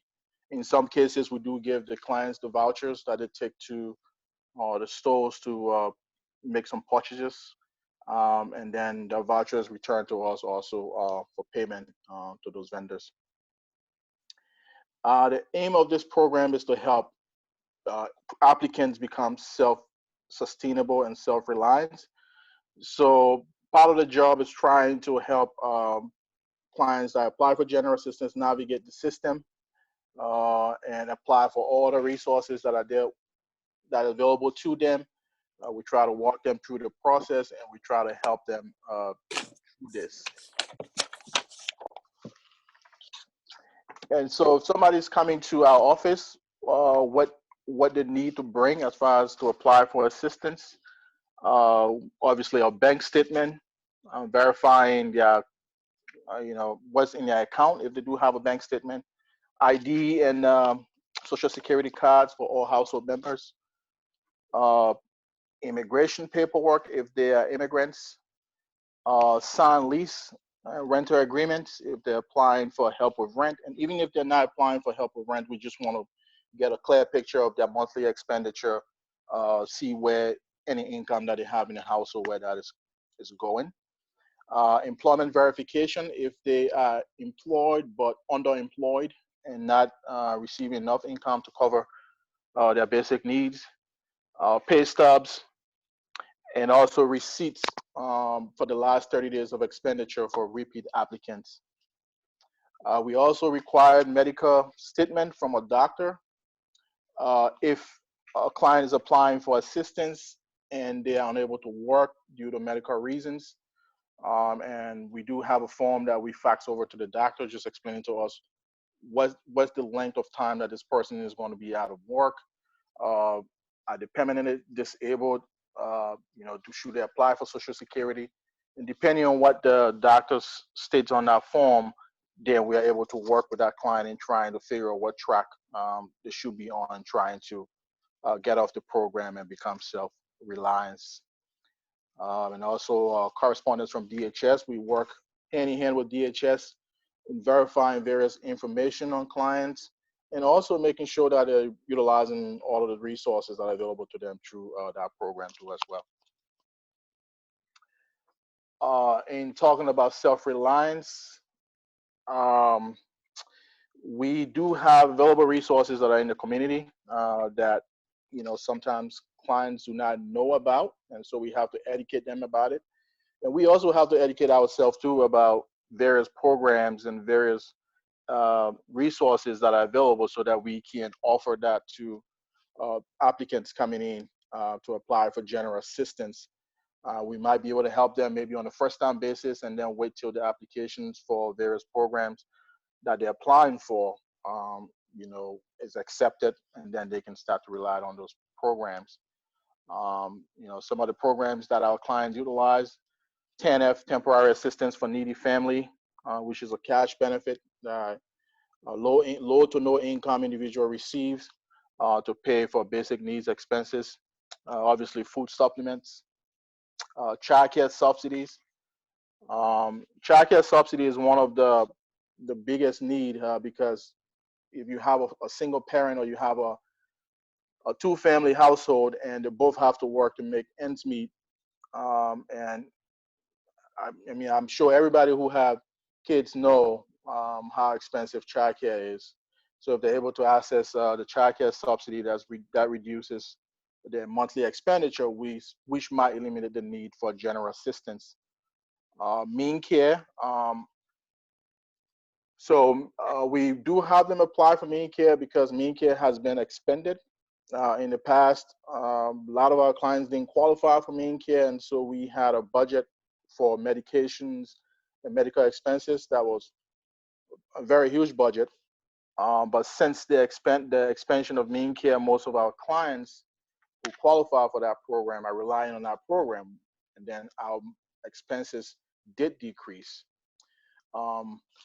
However, we are seeing a whole new category of clients who are coming in to apply for assistance through GA, and that's the immigrant population who do not qualify for most of those mainstream resources. So they're relying solely on general assistance to fulfill their basic needs. And so we've seen an uptick in that budget line. There's also emergency assistance for evictions and disconnection notices. So in other words, we try to make sure that our clients apply for everything that is out there. And we walk them through the process. We fax applications for them. And we just try to explain the process and try to work with them in trying to utilize other resource before coming to us, which also reduces the cost on the taxpayer of the city of Westbrook. Vocational and educational services. For clients who are able to work, we try to refer them to the Career Center where they can work with a voc rehab specialist or work with an employment specialist to get back to work as quick as possible. We also refer them to housing authorities to apply for housing subsidies. A bunch of vouchers out there that clients do not know about, so we try to let them know what is available, what they qualify for. Section 8 housing, BRAP, shelter plus care, housing choice vouchers, to name a few. There's a bunch of other options that are out there that they can apply for, which if they get, they're only paying about 30% of their income, and they don't have to use all their income to provide for their basic needs, and therefore won't need general assistance. And so we do partner with a lot of organizations in trying to accomplish the goal of self-sustenance and self-reliance for our clients. I would like to point out the one organization, the 3 churches in Westbrook that have this program called the Good Samaritan Fund, and they provide heating assistance to our clients. And so if you look at the budget we submitted for heating, the line of heating assistance, we're basically asking for nothing, because through the Good Samaritan Fund and also through the low income heating program, our clients are able to utilize those programs and therefore eliminating the need to apply for assistance with heating fuel. We have the East Point Church. We have the Westbrook Food Pantry, where clients access to get food and non-food items, and a bunch of other organizations. Opportunity Alliance is one also. With general assistance, we do not provide security deposit. And so Opportunity Alliance has this homelessness prevention program that provides security deposits for clients. And as we all know, in order for you to move into an apartment, you need security deposit. One other organization that also helped a lot, I think, is the organization that Councilor Reganja worked for, his organization. They provide assistance to immigrant families, because otherwise they don't qualify for assistance through Opportunity Alliance. So security deposit, help with legal services, to be able to submit application for asylum or an immigration application, adjustment of status, and that sort. So we try to educate ourselves as much as we can and make sure that we're using the program as it was intended to be used. Let's see. So obviously there's some challenges that we face in our day-to-day activities, and our clients also face. In our program, 90%, and I just checked that number out today, about 90% of our clients are immigrants or asylum-seeking clients. This means that most of them, in trying to achieve the goal of becoming self-reliant, is a little difficult for them, and that's because of circumstances out of their control. The immigration process is long.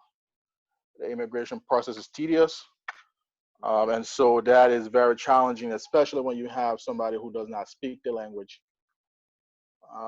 and clients trying to fill out the application process with no legal help sometimes jeopardize their process as well. So that kind of limit us in trying to transition people as quick and as fast as possible off the program.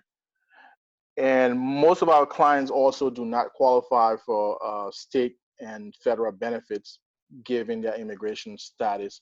So they're relying completely on the general assistance program. And so what we try to do is make sure, that we help them navigate the system, point them in the right direction. But these are circumstances that are out of their control. So it's very difficult for them to be able to apply for adjustment of status, to be able to work, or to be able to do what they need to do to provide for themselves and their families. So the language barrier is obviously one of the challenges. The changing in immigration policies, we're having to adapt to the ever-changing landscape of the immigration process. So 1 month, 3 months from now, it might be different, and the steps are getting even more difficult for even the clients to navigate. And there are limited legal resources for them to be able to, submit their paperwork on time, to be able to follow the process. So it's very difficult for them in that regard. But we try to point them in the right direction and try to help them through the process so that they're able to transition as quickly and as safely out of the program. One thing that we've been seeing a lot lately is that a lot of our clients, obviously the immigrant population, their cases have been lost in the immigration system. So, for example, they will come through the southern border, they pass through Custom and Border Patrol. The next step is that their case has to be transferred to a court, an immigration court. But for some reason, the case does not get transferred. And these clients have, basically a year to apply for asylum, but still their kids haven't been transferred even close to that 1 year period coming to an end. And so that is something that we've seen a lot, and we're trying to refer clients to legal help, but there's none existent. We do have some lawyers who are helping them in that regard and trying to provide legal services and suspending payment until they're able to work, and then help them, file their paper, and then when they're able to work, they put them on a payment plan to be able to repay for the legal services. So those are some of the challenges. Obviously, lack of affordable housing. As you all know, there's a challenge in finding housing in this area, and the rent, are out of control, honestly. And so one thing that we have done in our office, and I think this is, if not, I think it's probably unique to Westbrook, where we try to look at the whole picture of the client and not just, okay, we pay your rent and then that's it. You go, and if you get fed or you are able to provide for your basic need, you're on your own.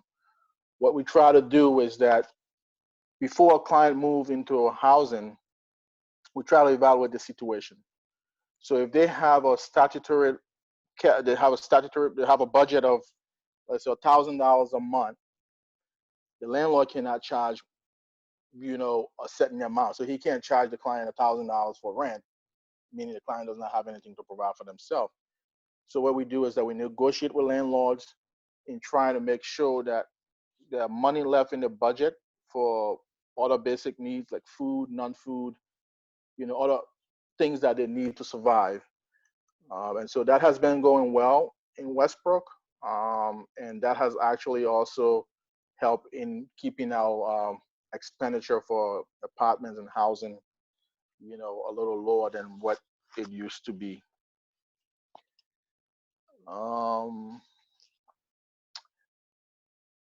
Let's see what we got here. And so obviously when there's if there's challenges, then you look for the opportunities. So there's some of the opportunities that we have identified and that our clients have been able to access. improve access in English as a second language. The classes have gotten better. The access for our client has gotten easier, and so they're able to practice their languages and the language, and they're able to go to school and learn while they're waiting on their process. Expanded access to benefit.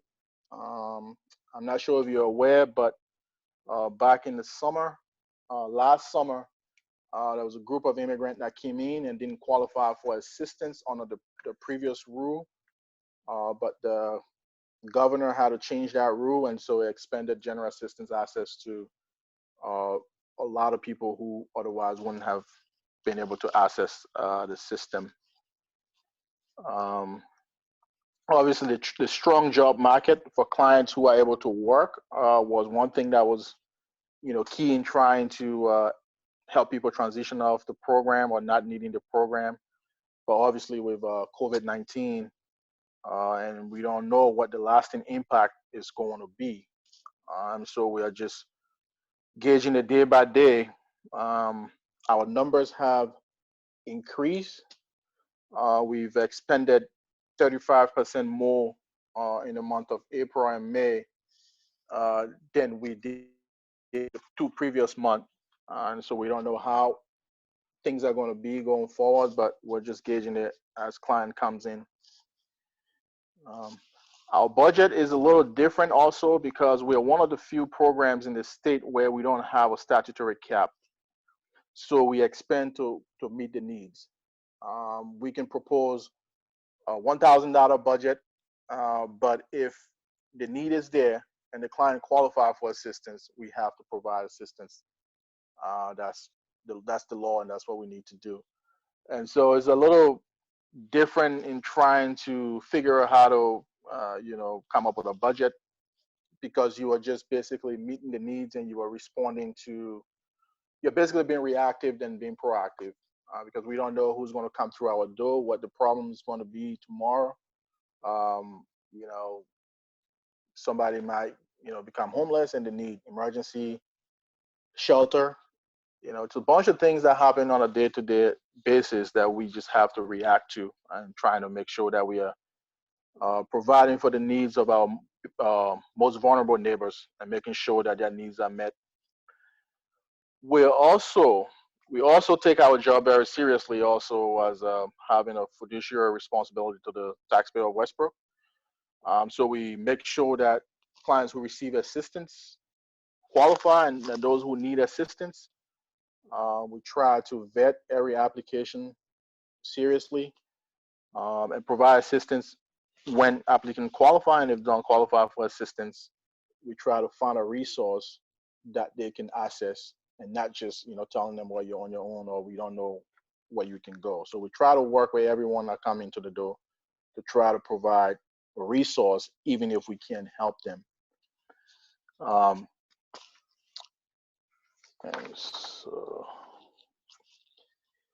And the slide is about the hats that we wear. I mean, we wear a lot of different hats, but I just put some of them on here. We're basically considered as, well, we have to be immigration expert now, because we have to know what category a client fall under. We have to know when their visa expire. We got to know when they're supposed to apply for the one that's supposed to apply for asylum. We have to know what type of visas. And I make a joke that for every letter of the alphabet, there's 2 or 3 visas attached to it, and we have to know each and every one of them and what their qualification is and how it affects the qualification of our clients. We are social workers, so we problem solve. We create service plans. We create, wellness plan. We create a bunch of other things to make sure that our clients are reaching the point where they are transitioning and comfortable in providing for themselves and their family. We deal with a lot of numbers because we have to calculate the budget. So we are basically accountant or financial planners. We have to have conversations with clients, basically tough conversations with them about budgeting. Why it doesn't make sense having a $200 cable bill, why you got to pay the rent, how much you're supposed to pay your landlord this month. So yeah, we have to make or have that conversation with people, and sometimes it's uncomfortable, but that's part of our job, and that's what we have to do, to make sure that clients are utilizing the resources in the manner in which it was intended to be used. We are advocates. We advocate on our clients' behalf on every turn, with landlords, with other agencies that provide help to our clients. We have in the past gone to court with landlords who we feel were not treating our clients right, and trying to tell them that we can no longer rent. We can no longer have clients renting from you if you're just going to come in and, at 10, 11 o'clock at night and just get into their house and try to do repairs on their house. General assistance is paying assistance for these families, but this is their benefit and they're entitled to it. You should treat them just as you treat someone who's paying out of their pocket. And so we advocate on their behalf on a bunch of different things. And sometimes we have to be detective. We have to investigate, fraud and abuse. We do have some of those, and we have to investigate it, and then we have to apply the proper measure in order to stop fraud and abuse if we realize that is going on. And those are difficult conversations. Those are difficult, aspect of the job, but we welcome it because it's part of doing the job and trying to make sure that those who need the assistance are receiving it, and those who are trying to or do not qualify, are not receiving the assistance also. And so that's pretty much it for my presentation. I didn't go too much into numbers because, as I said, the budget is basically the budget. We can project something today, or project a budget, but it might be different in 2 weeks or 3 weeks because we have to expand to meet the need. And so I just wanted to go over the overview of the program, and if you have any questions, I'm more than happy to answer them. Thank you for the presentation, Mr. Harrison. Does any counselor have questions for the social services budget, the general assistance budget? I'm sorry. All right. Yes, Councilor Claude. Thank you, Chairman.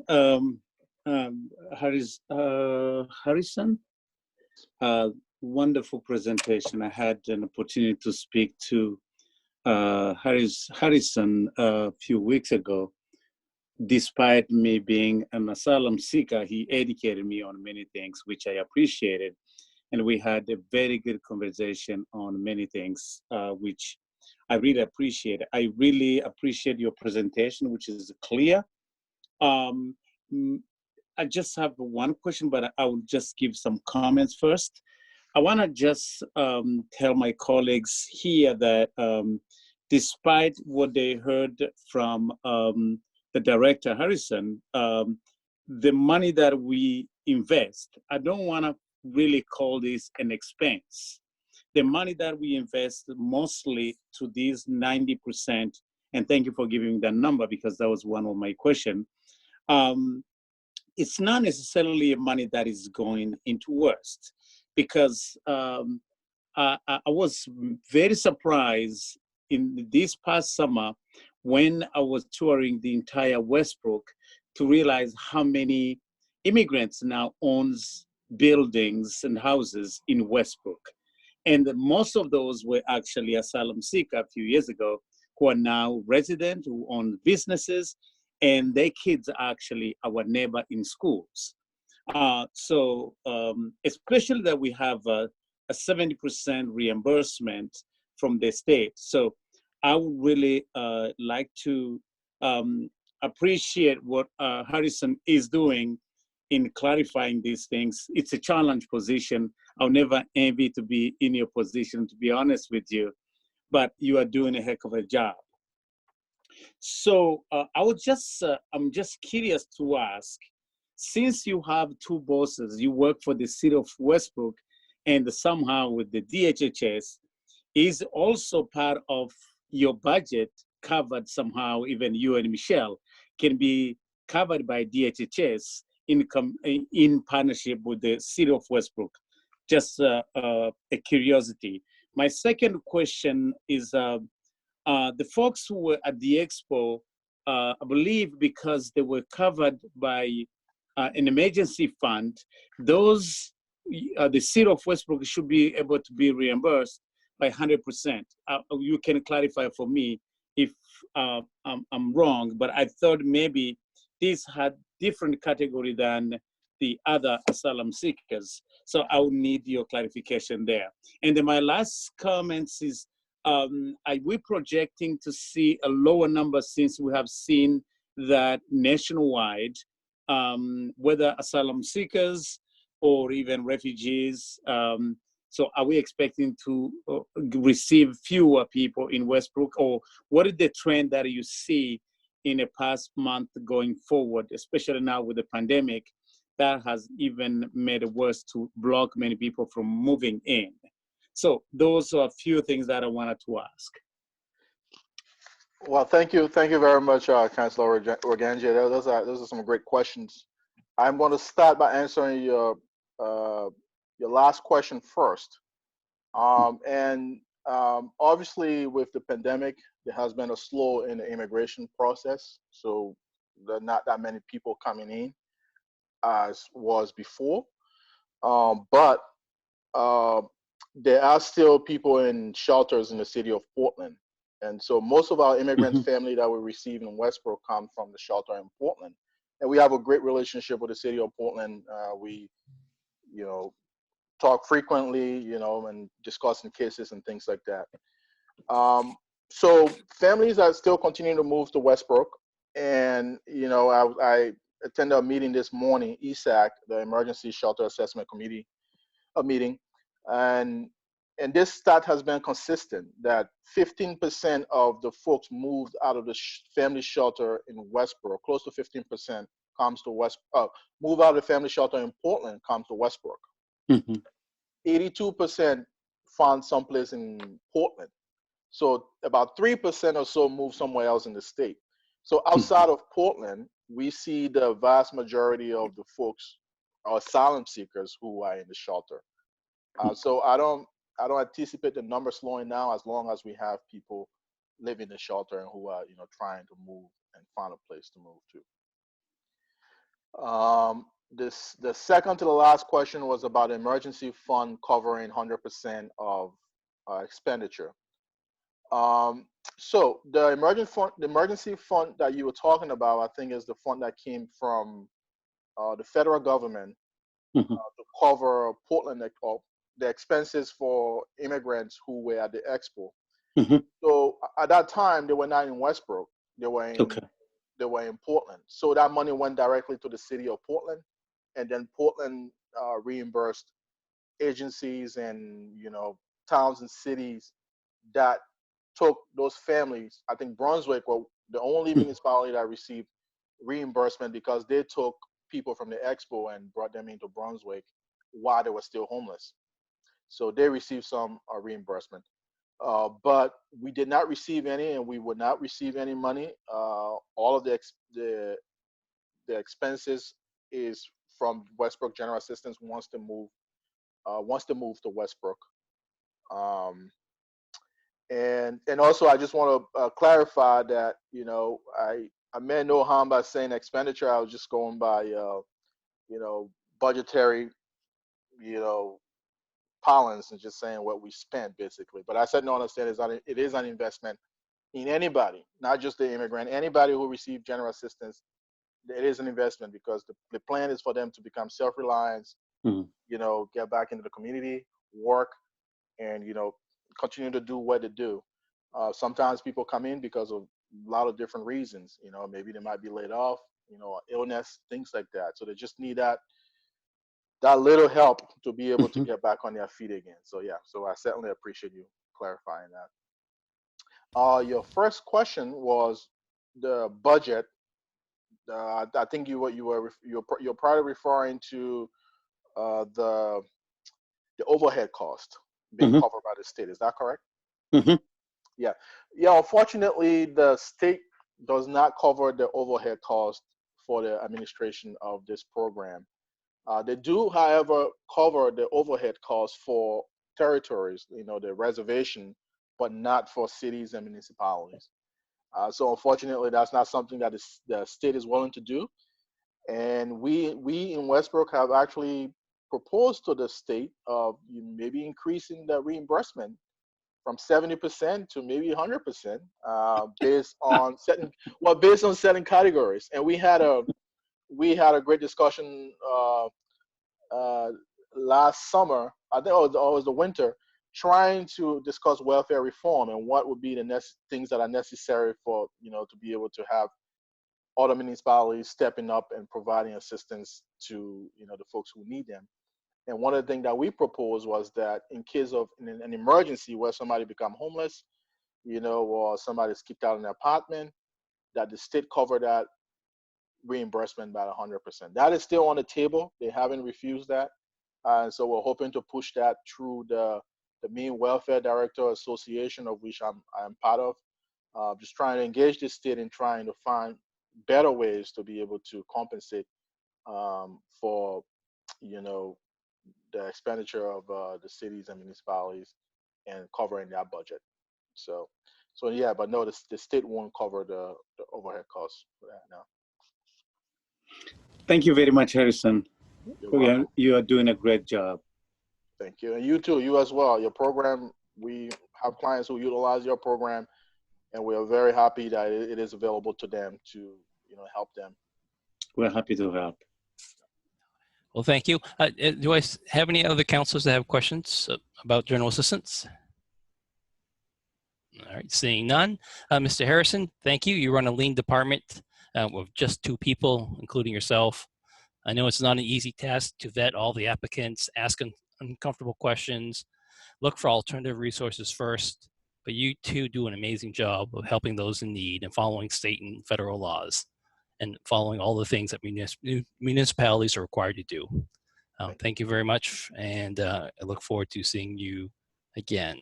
Thank you. Okay, last but not least, we saved the best for last. Actually, I'm sorry. We have social services. Is there anyone there to present this category? Gary and I can take that. Okay, thank you. So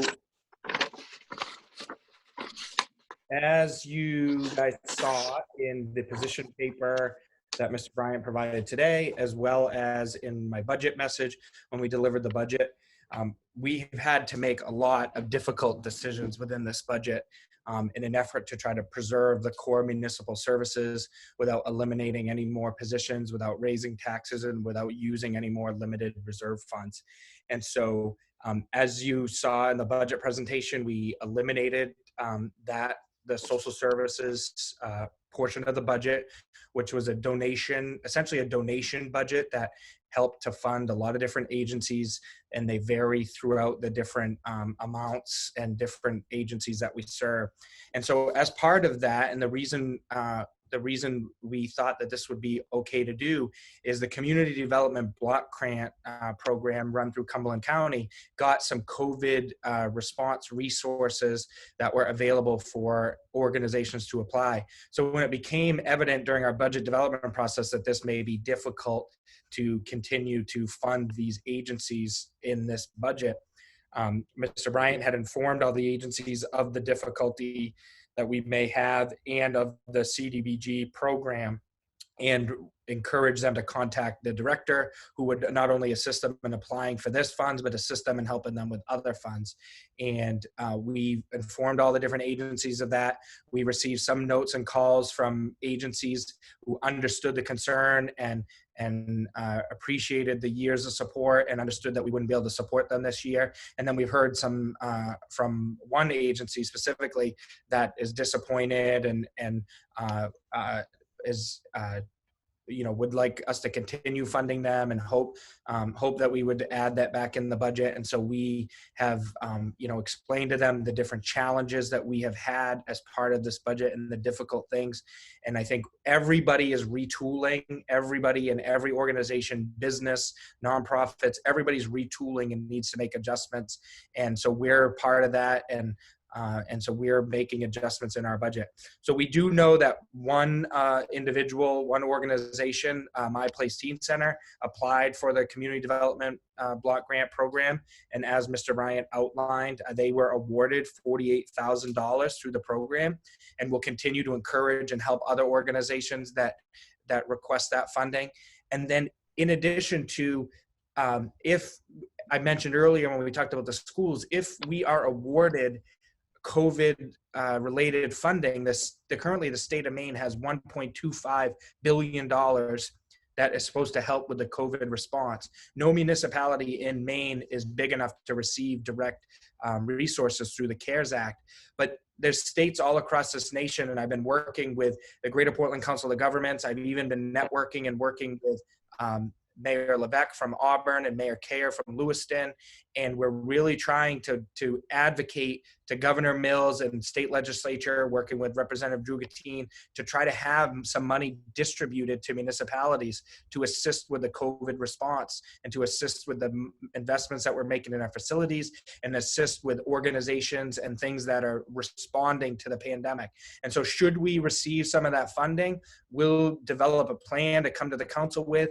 And one of the priorities of that plan will be to help fund some of these organizations that are eligible under that program. And so we understand the frustration it is to lose this funding, though, as everyone knows, we've made many difficult decisions in the budget, and this happened to be one that we thought would not impact the municipal budget enough so that we had to do any of the other cuts or layoffs that we've talked about. So we hope councilors understand and know that it's a priority of us to try to get some funding for these agencies, and we've been working really hard, and we're excited that My Place Teen Center was able to get $48,000 through the Community Development Block Grant Program. If anyone has any questions further about the challenges surrounding this, we'd be happy to answer those. Thank you. Thank you for the response. Any counselor have questions for the mayor or the administration? Councilor Reorganized. Just for the disclosure, I'm on a board of one of those organizations, but I'm not here to defend that particular organization. I'm just talking about in general, because as the mayor said, he did send a message that you eliminated by 175,000, and that represent a dozen of organizations. As just a newbie, I'm trying to look at the President Gary, Vice President Anna, and others who have been on the council. What happened when you eliminate funds like this, because these are worthy organizations? What is the process to bring this back? I'm just trying to learn when it would be appropriate. Again, knowing that this year is really difficult for all of us because of the COVID, the revenue. I'm not sure why I echo mayor's sentiment not to get any funding, any stimulus across the nation other businesses have received. So I'm just wondering how and what is the process of bringing some of these back, if any, if you have experienced some of these, I'm sure, in the past.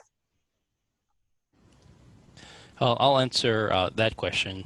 So basically, typically in the past when the counselors had different opinions on what the level of funding should be offered, we would bring it back to the revisit list, and we would debate on what funding is appropriate, and then we would vote on that to see how much we would allocate to those services.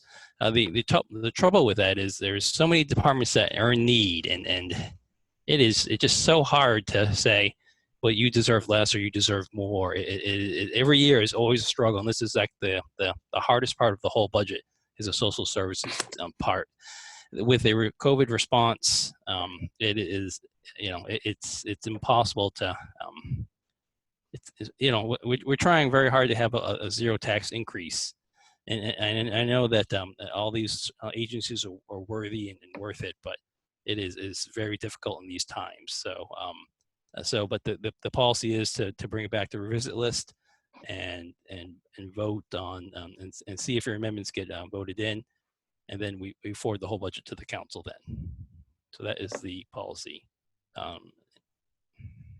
if any other councils want to add on to how we count the question, they could find. If I might add, Mr. Chair. Yes, go ahead. Oh, Sorry. thank you.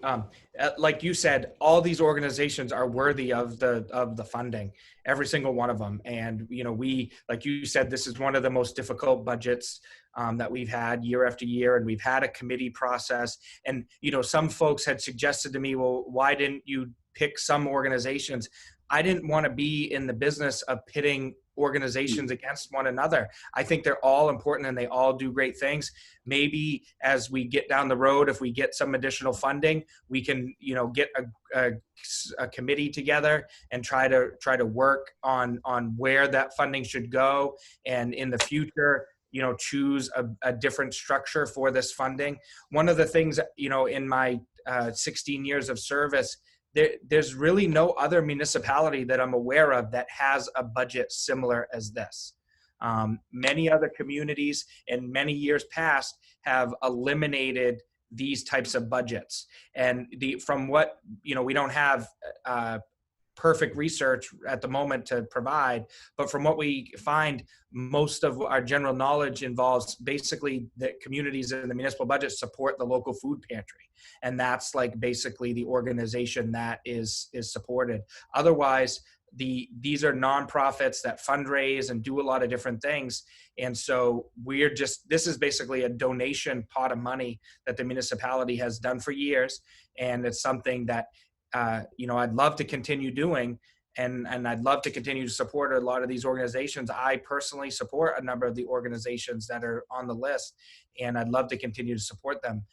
But again, this is something that not many towns and cities have within their municipal budgets to just provide direct donations to all these different organizations. And so we have to have maybe a long-term discussion about what this is going to look like going forward. But like I said, if we're awarded any funding through the CARES Act, there's states across the country that are dispersing money on a per capita basis. Texas announced they were Texas governor announced they were doing $55 per capita to help with COVID response, and a few other different formulas in different states. If we were able to get $55 per capita, the state received, I think, about $700 per capita. If we could just get a small portion of that and to help with COVID response and the organizations that are responding to COVID and the needs that they will have, like Dr. Lancia talked about in the schools, they're going to have needs after this due to the concerns. And we know that some of these organizations will serve those needs. And so if we can find that funding and help these organizations, we want to. So the administration's plan will include if we are able to get any CARES Act funding that's not that's for use for COVID response, we will a part of the plan will be to help these organizations. Yeah, thank you, Mayor. I just want to say that to your response that Westbrook is unique, and we love to. That's why we chose to be in Westbrook. That's why you are a Westbrook resident. I don't think we should copy paste what other people are doing, as long as we take care of our citizen, our resident, and those that are work in our city. As long as, like you said, if we can afford it, I don't think we should learn from everybody else what everybody is doing. If we can, I would say that we can continue to be unique, and that's what some of the municipalities and our organizations do, to be different and to be who they are, to be the best for their own residents. Thank you for the service, though. All right, thank you, Councilor Raganje. Councilor Morris had your hand up. You have a question? I was just wondering if there's available a list somewhere of the 16 organizations that got it last year and how much they got, just to reference in the future. Yeah, we can get it to everyone. I apologize, it wasn't included in the budget book. Thank you. And to your point, we'll definitely, encourage folks to support these organizations and the different things surrounding this challenge. But again, we'll get that list out to everyone. All right, thank you, Mayor Foley. All right, seeing no more questions, let's move on to the last presentation, but we saved the best for last. Walker Memorial Library, tab 19.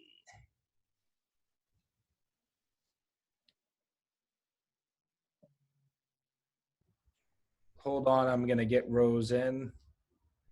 She's probably panicking right now because she's not in.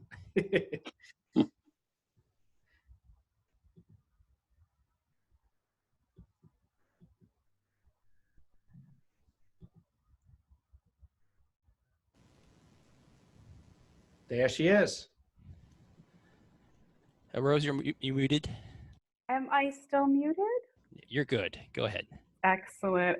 Good evening. Thank you, Finance Committee Chair Chow, Mayor Foley, members of the Finance Committee. I appreciate that you're still up and allowing me to share this presentation with you tonight. Ashley, I'm on to my next slide, please. When I first became the director here at Walker Memorial last summer, our city administrator, Jerry Bryant, promised that I would not be bored. He certainly wasn't wrong about that. I've worked in public libraries since 1992, and I've held just about every position within the public library. And never have I experienced the number of challenges I've faced in the last several months. That being said, I think there are many, many opportunities for us here at Walker. Every pandemic needs to have a silver lining. Our mission here at the library is to create relationships between the community and the world. And given the events of recent months, I can't think of a time in recent or not so recent history where our mission is so closely aligned with the needs of our community. And I have one real quick story. We talk about how unprecedented this time is. Interestingly enough, during the 1918 flu pandemic, a Walker Memorial Library, this building was closed for a month during the flu pandemic. So we've done it before. We came back from a terrible pandemic then, and we'll do it again this time. And Ashley, if you would move to the next screen for me, please. So a lot of you have been here, and thank you for coming on the tour that we had earlier this spring. And you'll note in the pictures within the presentation, our community loves being at the library. We're accustomed to having a vibrant, patron-filled building with lots of programs. And for now, our role is going to have to change in that respect. We're going to need to pivot, and we're going to need to respond to the situation at hand. I can't say exactly what library service is going to look like for the next few months. About 300 library staff and directors in State Library employees have been meeting each week trying to figure out exactly what does our service look like going forward, and how can we safely provide these services to our patrons. Earlier this week, Monday in fact, the Maine Library Commission approved a COVID-19 checklist for public libraries. And today, the governor's office released the guidelines for public libraries for reopening to the public. We have a tentative plan to begin opening based on those guidelines, and we'll have that for you all very soon. We're also taking a lot of time to work with our partners within the community right now, not that we don't on a regular basis, but we're going to be collaborating with our colleagues over at Discover Downtown Westbrook on a small grant project where we'll be providing some supplemental material. We're helping to distribute summer meals this summer as part of our the summer meal program through the school. We'll be a site again this summer.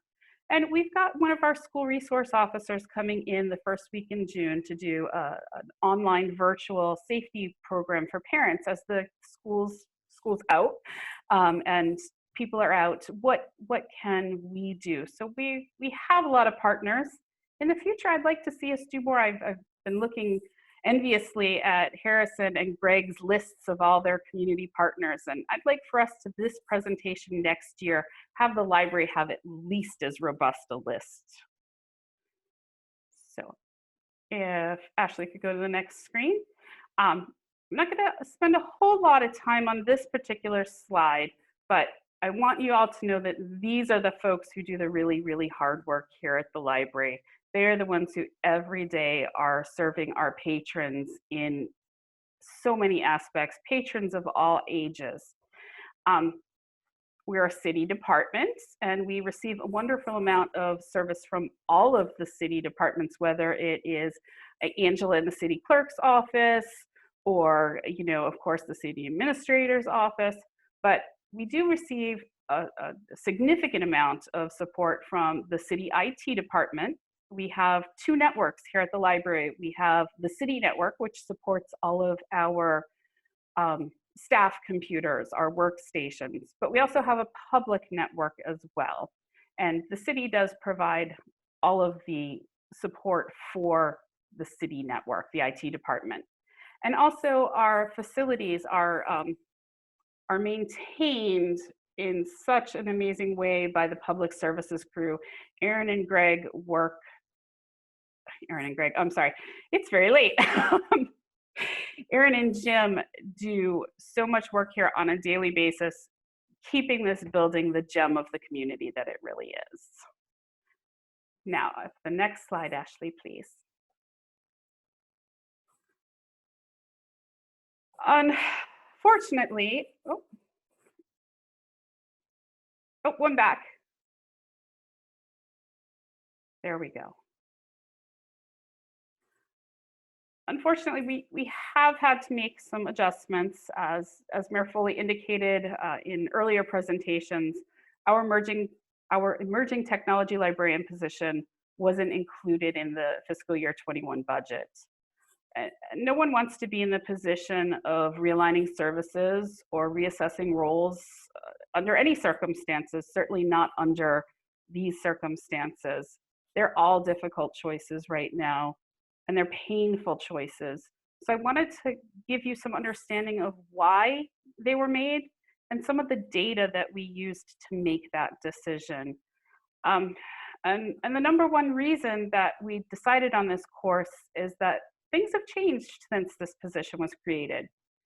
The city is transferring to hopefully more efficient, streamlined IT solution, which I believe you heard about as part of Greg Hamilton's presentation. The city selected vendor right now, TPX, already manages a good percentage of our services in this way. Like I said, all of the city side of the network. And it's a very affordable option for us to have then the public side encompassed into that service. Another reason is that we have a significant amount over the last several years of reduced computer station use. And that's a challenge that a lot of libraries are facing. There's a lot of research. The Pew Institute has some of this research that I could share with you, or you could look up, that the nature of libraries is changing. For instance, our computer use over the last 10 years has declined about 36%. So our workstations were being used for about 21,000 uses in 2010. And for the reporting year of 2019, only 13,000 uses. And there's a lot of reasons for that really don't have anything to do with the library. Some of it is just the rise of people's personal devices. 10 years ago, we all didn't have a supercomputer in our pocket. Some of us, 2 of them in our pocket, depending on our jobs. So that has shifted a little bit. We also, as a city, a few years back, we have 22 public workstations here at the library. And back in 2017, Walker moved those stations over to Userful, and I'm going to read this description. It's a cloud-based management system. It's a locked-down public computing solution that is turnkey and ready to go out of the box. It includes a full suite of public computing features such as print and time management, as well as the end-user software needed for patrons. Managed through the cloud by Userful, it requires no local IT management. 3 years ago, we had the foresight to move to this service. And before that, those 22 computers were maintained. It was a very time-consuming process for the technology librarian. Now, the technology librarian only has to update those computers. What they've been doing is she's been updating those computers just once a month, and it is 2 host computers that serve all of the 22 public computers. So the time requirements, technology has changed, and that has changed some of our needs. It doesn't change the wonderful staff that we have, but that is how I want you to understand how we came to some of the decision there. And on that note, I'm gonna move to the next slide, please, which does talk about a little bit about what we do. You know, there are about 40,000 items in the collection right now. Last year, we had 80,585 items checked out. Our interlibrary loan, we're part of the Minerva Consortium. Our interlibrary loan coming to and from the libraries, we borrowed and lent out just over 24,000 books within the state. And last year we had almost 63,000 annual visitors, people who came to visit the library. Next slide, please, Ashley. So we have had a lot of changes, and what does that mean for us? There are a couple of goals that I think are important that we try and meet coming up. I'd like to see us, and I'm sorry, I noticed that I put excelling library status there. The Maine State Library, we do have to do an annual report. We're required by state statute to file a report with the state library every year. And I'd really like to see us move from being a wonderful core library up into their exemplary status. I think that we can definitely achieve that as we look at our policies and our procedures and our services. We also need to, in light of the current situation with COVID-19, we need to talk to our users. We can do that, I think, a little better than maybe we have in the past. We need to talk to our users. We need to talk to our non-users to see what it is they need from us now. I expect, based on some of my experience going through the Great Recession, I imagine we are going to see a lot of job seekers, and that our databases and resources here are going to be really valuable to them. I always think that libraries are essential no matter what. It's been really hard for me right now to maybe see libraries as, are we essential? Are libraries non-essential?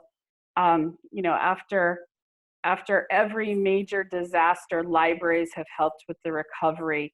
We are going to be especially important as we help with the economic and social recovery as we move towards whatever the new normal is here. But we might need to align our services with how people have changed. Certainly right now there are a lot of really excellent free resources that we would not have access to. Our companies and our vendors would be charging for these things, charging our public for these things in ways that they aren't. Some databases like Tumblebooks is a wonderful database that is available for free right now to patrons that normally libraries pay quite a bit for. As the pandemic moves on and businesses are starting up their real services and charging for them again, we're going to need to look at our services, and perhaps maybe our book budget is going to shift from being more print, and we'll use some of those funds to digital. We need to talk to our users and find out, well, how would you like to see this used? And I think that we can do a really good job of that. Right now we have a little bit of a captive audience. A lot of people are home. A lot of people are more comfortable using technology. So I think we can reach out in some ways that we haven't been able to before, especially well. Ashley, if you could go to the next screen, please. I'm gonna share this. This is actually my last slide, but I wanted to share this particular photograph with you. This is one of my favorite pieces here in the library. This is the 1802 traveling bookcase. So even before Westbrook was Breastbrook, this bookcase was housed in local businesses, in homes, even in a barn at one point, to provide books to lend to area residents. This is where library service kind of began here in the area. And as you can see, the library and our services have changed. That's what libraries do. That's actually the beauty and my great love for libraries, is that we are so adaptable. We change, we adapt. We are going to serve our communities. In 1802, it was this particular bookcase that might be in a local business. What this is going to look like for us in the next coming months, I don't know, but we are here and we are going to handle that challenge. We're going to tackle it with our community, with our patrons, with our staff, and we're going to come out of it even stronger than we went into it. I know that there's going to be a couple of questions here, so I wanted to keep it brief. I know that many of you came on the tour, so please let me know what you're thinking. Well, thank you for the presentation. Do I have any questions from the counselors for our library director? Yes, Councilor Morse. Hey, Rose, thank you for your presentation. Thank you, sir. Just one question I had was, I noticed that the one of the larger cuts was the for subscriptions, and I was just wondering if you could speak to that and what impact you think that has and what exactly that covers. So we have a robust print collection here, print subscriptions. We have, I believe it is 146 magazine subscriptions right now. That is a wonderful luxury for us to have. We spend about almost $10,000 a year on magazine subscriptions. This is an area where I think that we have the ability to reassess that collection. We have circulation statistics. We know that right now we maybe need to concentrate on some of our more popular and maybe some of our more, I'm trying to think of the right word, but some of our more specialized magazines, they might be more of a want than a need right now. And I don't think it's going to have as large an impact on the services of the library as some other things might. Thank you. Any other counselors? I don't see any hands. A couple questions for you. At line 58,900, miscellaneous expenditures minus 50,000. What is that line? That line I am going to defer over to our city administrator. Jerry and I will do our best to try to address that. As Mr. Bryant outlined in the position paper today, we identified an additional $50,000 in savings to be achieved through a structural reorganization of the department in response to concerns identified by staff, board members, and an independent review of the library organization.